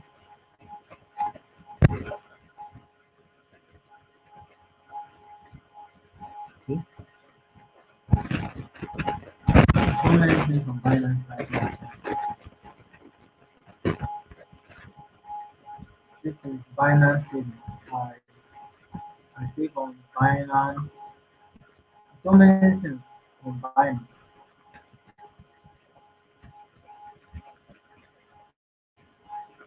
You can save the money on Binance.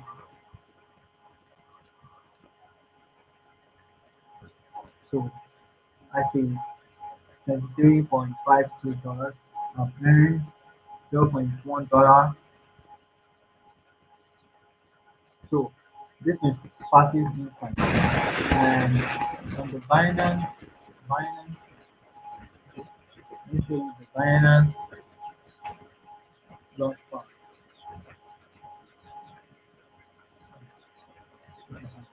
So, sorry.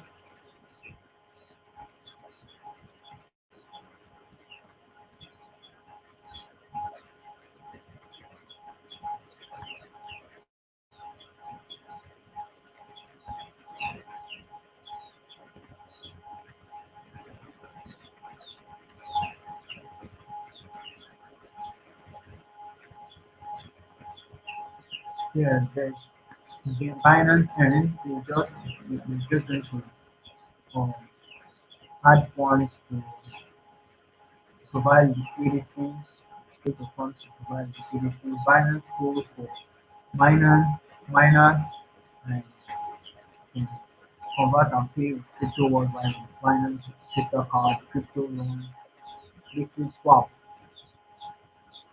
Looking for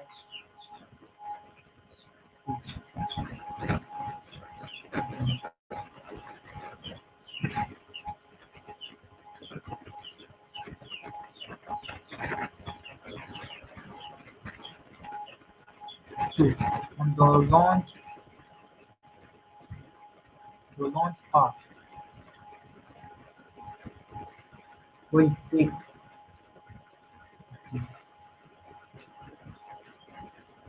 yeah, this is what you call the launch tool. You take let me share this. Okay,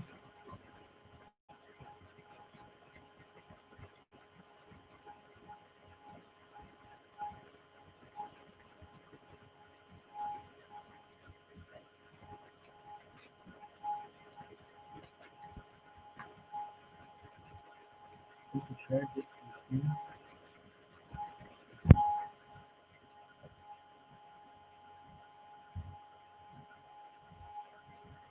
So say introducing searching 50k on Binance launch to farm 50k by taking BNB, BUSD and 50k token. So this is the launch part where the the project owners uh, the, the project owners apply for listing on Binance and the the project is incubated or is invested on. So Binance is excited to announce this project on Binance Launch Pool. So in this launch pool, you're going to take be able to take your crypto to earn this token. So you stake your crypto to earn crypto. That that's just that. So it's a snapshot of user balance and total pool balances is taken each hour to calculate user reward, which will also be updated each hour. Users will be able to accumulate their rewards each hour and claim these rewards directly to the spot account at any time.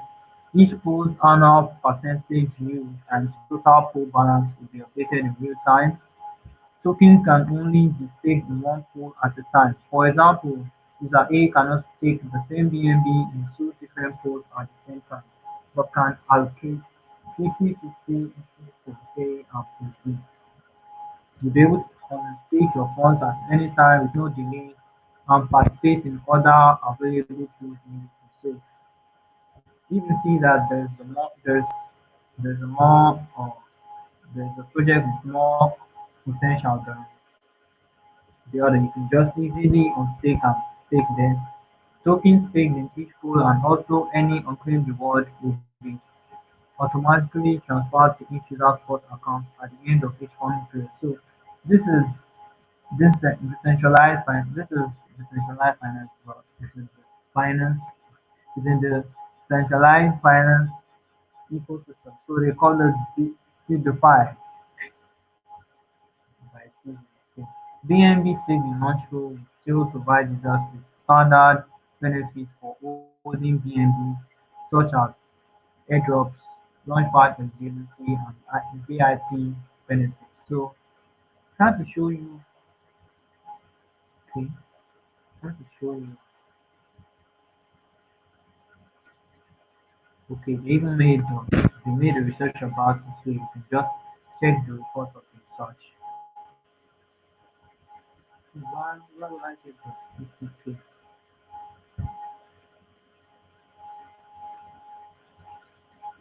Okay,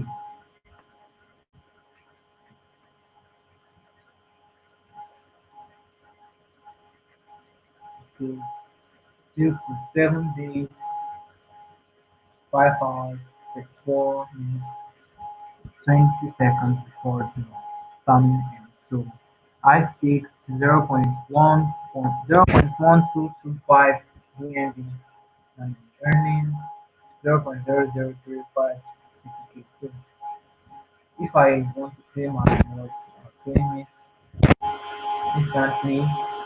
So it's already available in my spot account.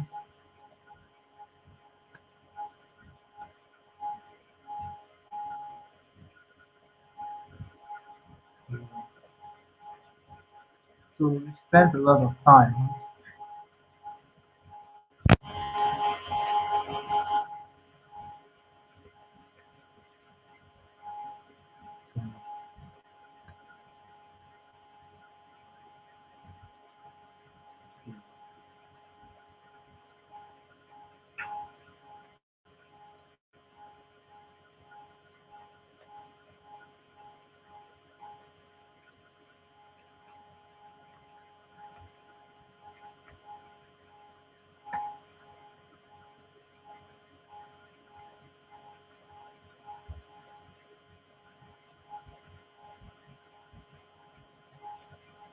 So here's my CPK static coin, and I can trade it right now. I can withdraw it right now. So everything is great. So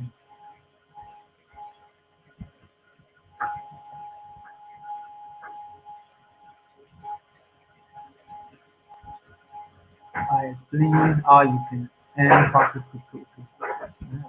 So sorry for that. I hope you now understand.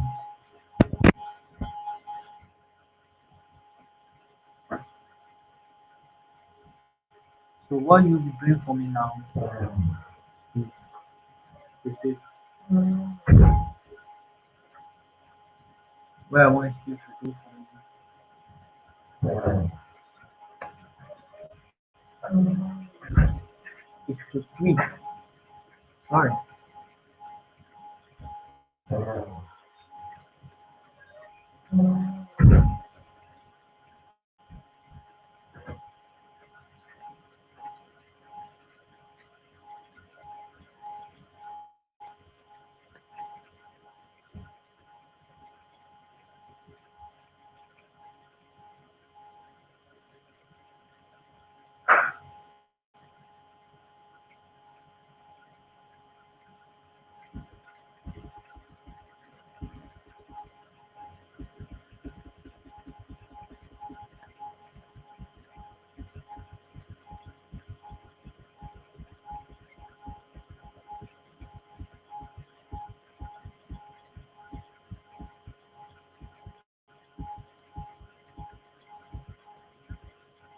What I want you to do for me is to speak about what you learned using the my Binance class hashtag. Give me a good review and what you learned. Tag me. You can tag me. You can tweet you can make a tweet. You can make a Facebook update about the event. Tag Binance Africa. Tag me on my social media accounts on on Twitter. Tag me on Elijah Adesola.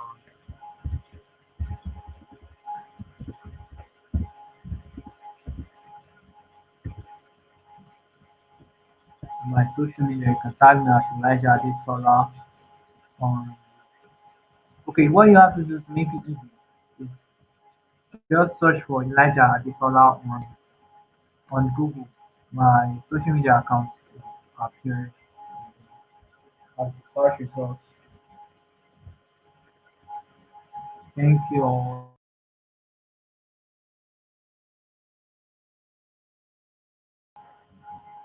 Powers of teaching. This class is not enough to let you know everything you need to know about crypto. So thank you all for attending. If you have any questions, I'll be answering. If you have any questions,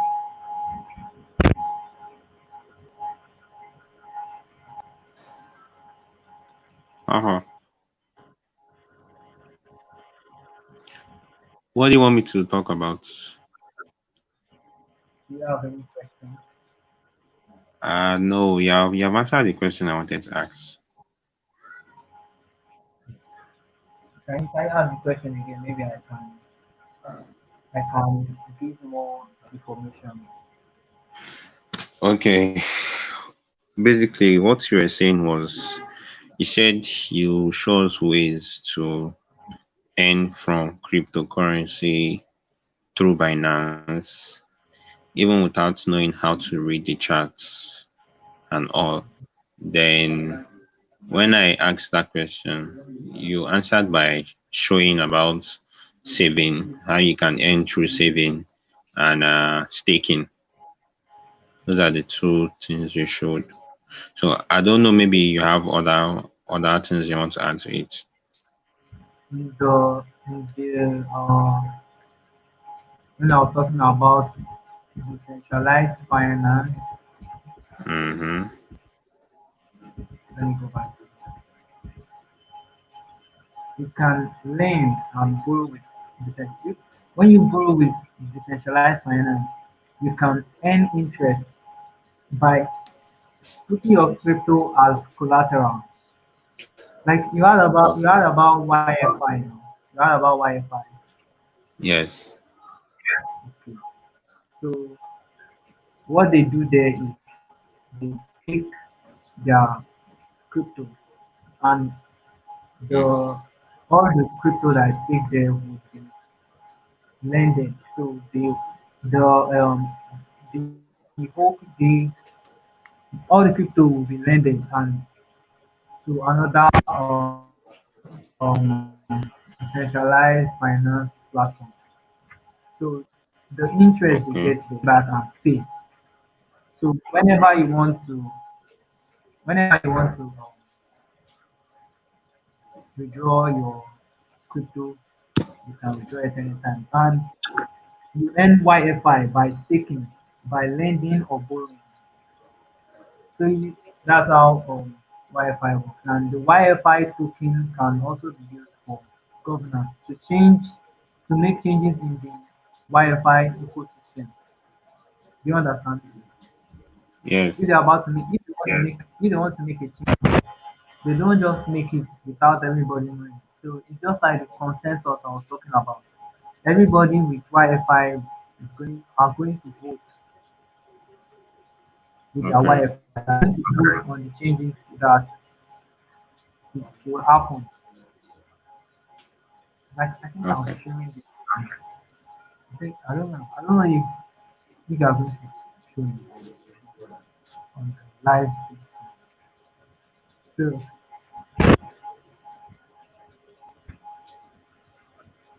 sorry, I think I have to take. Okay. Yeah, you have answered the question. So I wanted to do a quiz.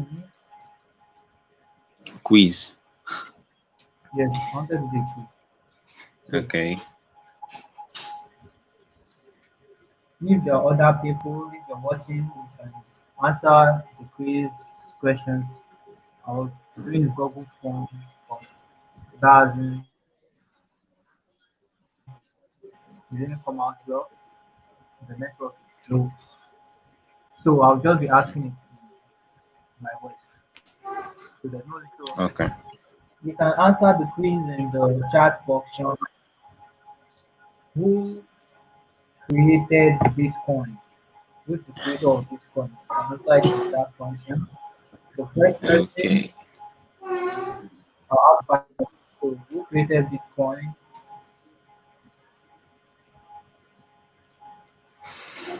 Hmm.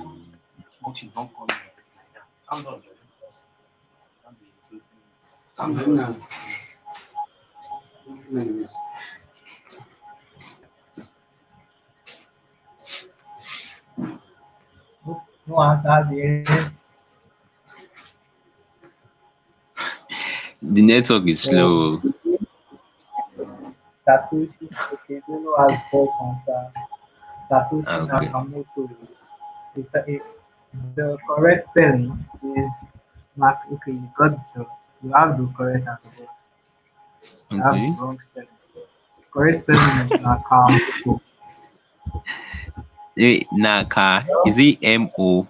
Mark Oh, oh, MOTO. oh. I don't think So that one counts. you have one correct answer. So, Okay. further questions to that. You Uh, can ask how another much, question now. how much, uh, how much in dollars was the transaction I showed you on the blockchain explorer? I can't hear you. I can't hear you. Please repeat the question. How much in dollars was the Uh-huh. transaction I showed you on the blockchain explorer? Okay, okay, okay. Well, you showed many transactions, but let me see. Uh, Um,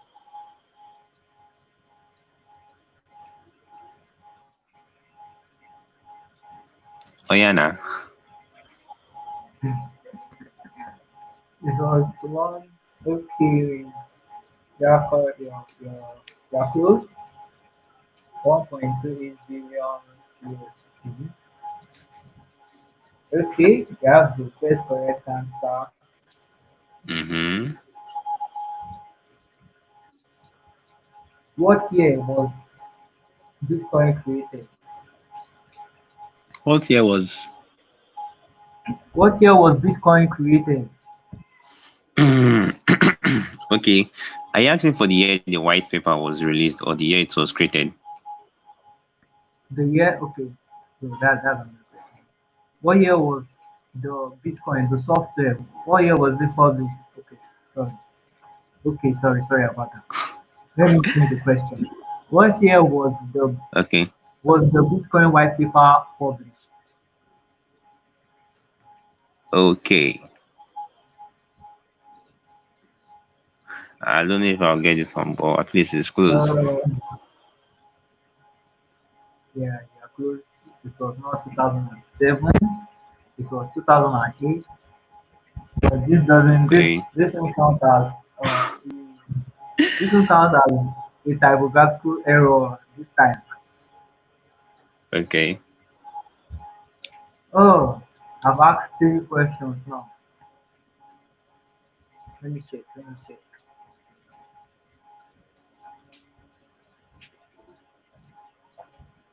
Hmm.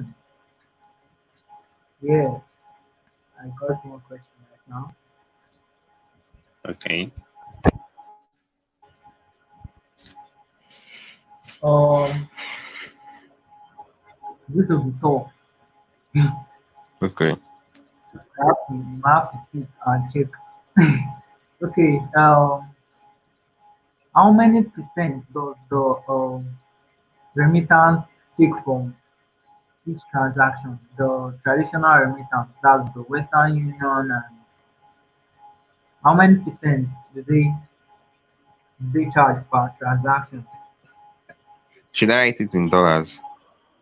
No, no, percentage. Oh, percentage. Talking Okay. about, yeah, Ah, wait, oh, percentage. Ah, you can see. Um, hmm. Let me see.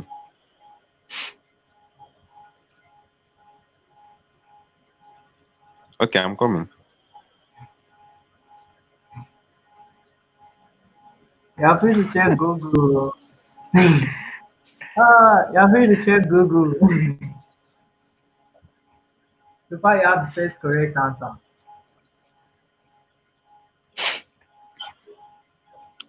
I've given an answer now. 28%. Oh, let me check back. It is Oh yeah, seven check. percentage. Seven Is what? percent. Seven Seven percent percent. per, yeah, 7% per transaction. Wait, are you no union? Is it? Let me go back to this. Oh, yeah, go back. Go back.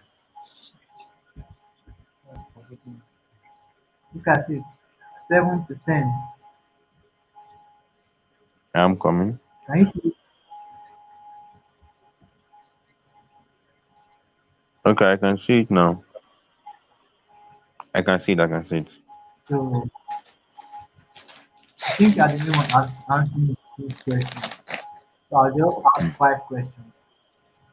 If you get 5 questions This. correct,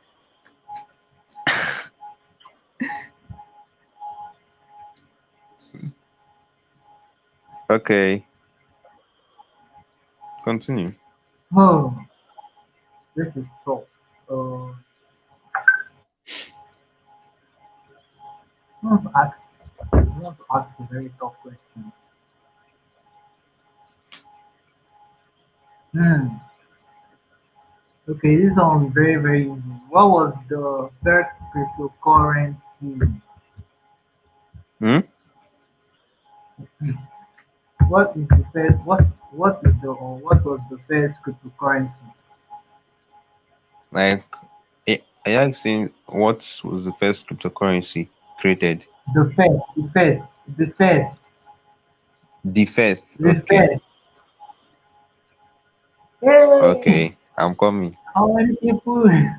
Okay, that's You the fast. you said we can the you said you can we can check Google now. Yeah, you can check Google, but that's the fast.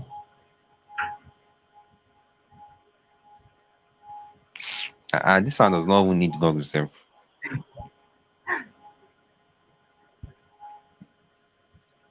And see, this network thing is slow. So before I will type it now, like 5 seconds already go. I haven't seen any answers yet. So, what was the Wait, oh, first? Okay, someone just answered. Okay, that's the Bitcoin. Bitcoin was the first cryptocurrency. I Oh, think you never use them for a long time. so No, the thing no go sign in for that. This thing you go to the web, sign in first. Okay, go on.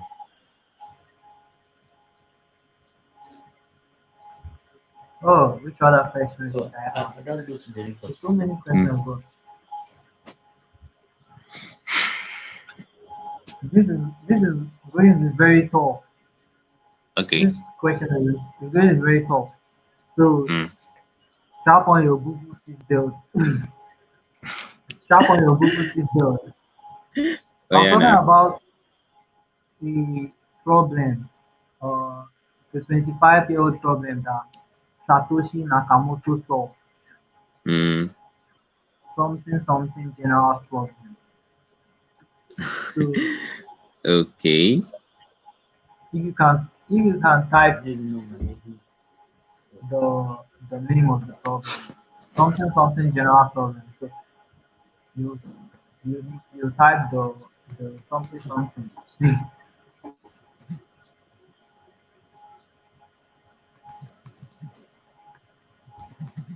I'm coming over. Marie, if you want to buy coin, I made a broadcast of how to buy coins on Binance, the Another real price. question. So I was talking to someone in the chat function, someone Mm-hmm. saying sell coin. So Pfizer, time general. Uh, I think that question is too okay. hard. Let me face. No, no. The question is not too hard. Let me answer the first one. Mali, there is a peer-to-peer Binance trade.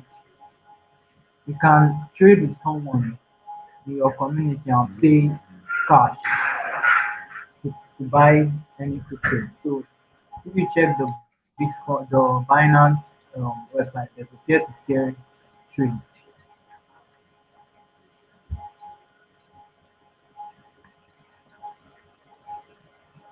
Uh, the network here is slow. The first Malik answer, said he want. No, wait, please. I want to answer the first one. But the this thing function is not working. the chat function, Like it's slow. It's responding slow. Can you add another person to the call? you Ah, can the invite thing is you can slow. invite people. Okay, okay. It's there now. I'm answering it now.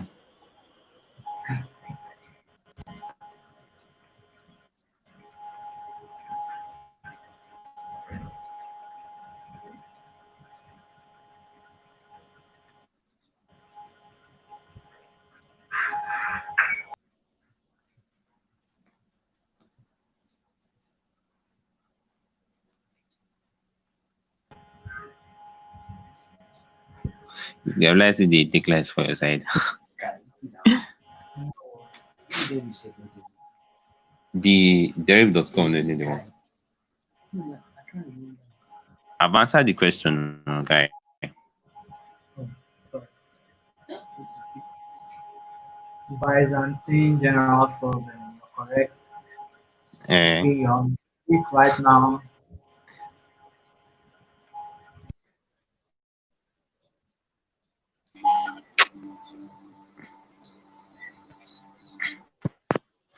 Hmm.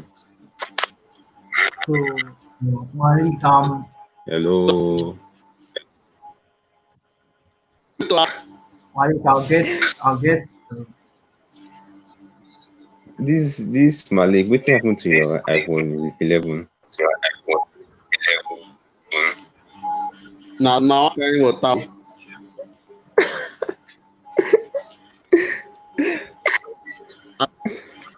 I go spirit now. You know do it in. hey guys. Go spirit down. Go spirit down. So, Malik, Yeah, Tola, use go this on. Tola, continue. link to register for Binance account and find peer-to-peer trading. If you don't have a Binance account, you can register with that link. If you trade up to $10, you can earn $5. Coming, let me just do this calculation.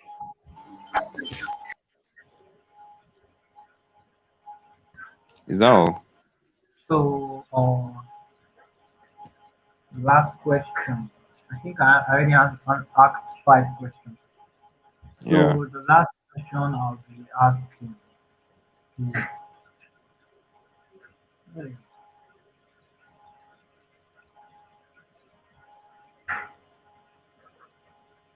what do what do we call the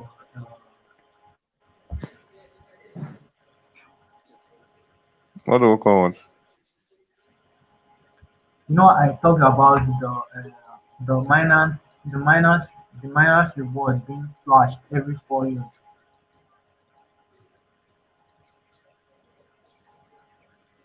I talked about the minus reward, like when miners confirm transactions, they get rewarded. Okay, Binance itself gets No, no, reward. no, miners, Bitcoin Oh, miners. the miners. Okay, okay. So So are you talking about how much they get? I mean, what? no, I talked about um, I said that every 4 years the reward they get for confirming transactions is Mm, is flashed, is divided. What do we call it? miners fee now. No, what do we call the term? What do we call the term? Transaction fee. No, miners get reward. Eh, How to answer the question with the question? So miners get reward. eh, Miners get reward for confirming transactions. transactions and blockchains and most of that. So they get reward, but that reward is divided every four years. Okay, halving, Bitcoin halving. Yeah, you should have kept it in the cooking. Well, you answered correct. The answer is correct now. Oh yeah, let me write it. Yeah, okay. Why the Well, answer no go correct? that's why I said I didn't want to answer the question with the question. I want to answer the question with the question. You don't So answer the question now. you are the winner of the queen. As usual. If you have a Binance account, Okay, I do. if you already have a Binance, is it KYC? Hmm? Is your account verified? Let me see. I don't know, but have I? No, no, no. Because I've not completed the KYC stuff. it's very easy now that you can use your PIN. No, I had to So, ask for ID card, and I don't have that one. no. Now you can use your BVN for the verification. Okay, okay. I'll check it out. So let me try. Maybe I can show you. So I should drop my this thing ID if you want. So you can just use your BVN. Then the verification will be face verification. So Okay. to verify that there's a face verification. Just Mm, capture your face and verify. It's very fast and easy. So let me see if I can show you.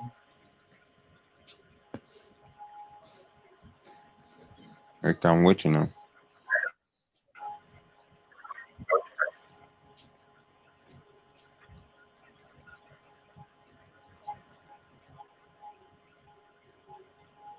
Don't forget to tweet what you learned and tag me on Binance Africa on Twitter. No problem. So see,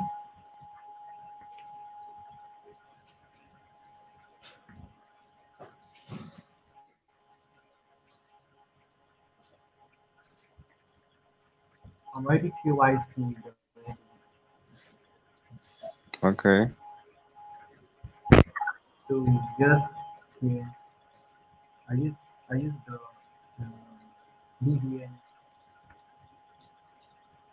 to Okay. the identity.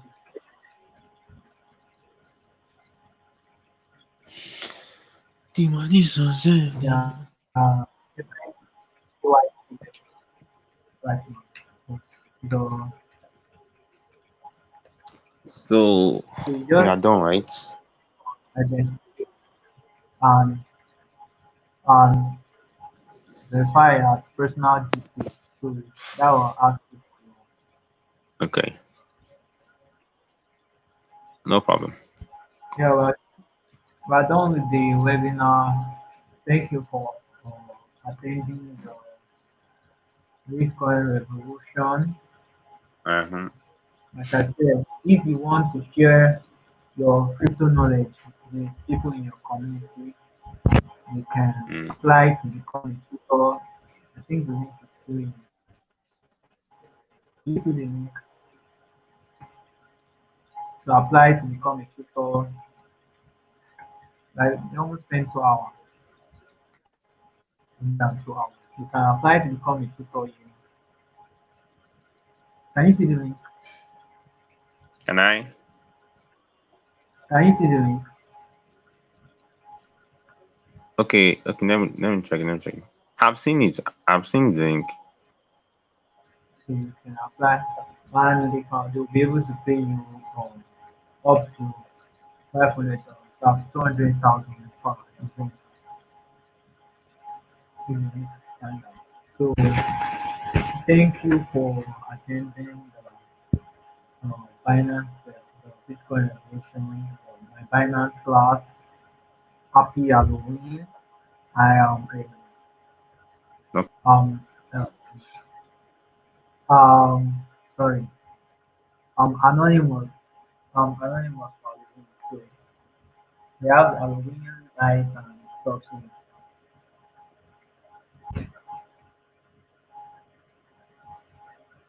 So thank you for joining.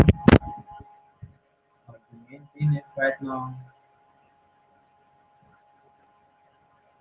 You can leave. You can leave now. Was there any other thing you want to ask?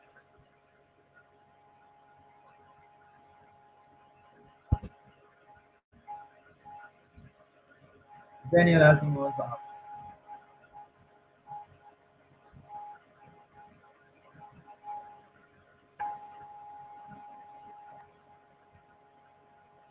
So the way keep you.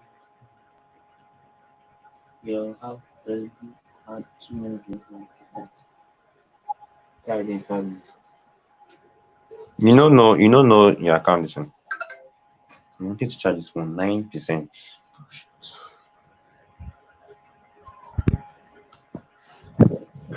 For No. Welcome to the time. You're very late.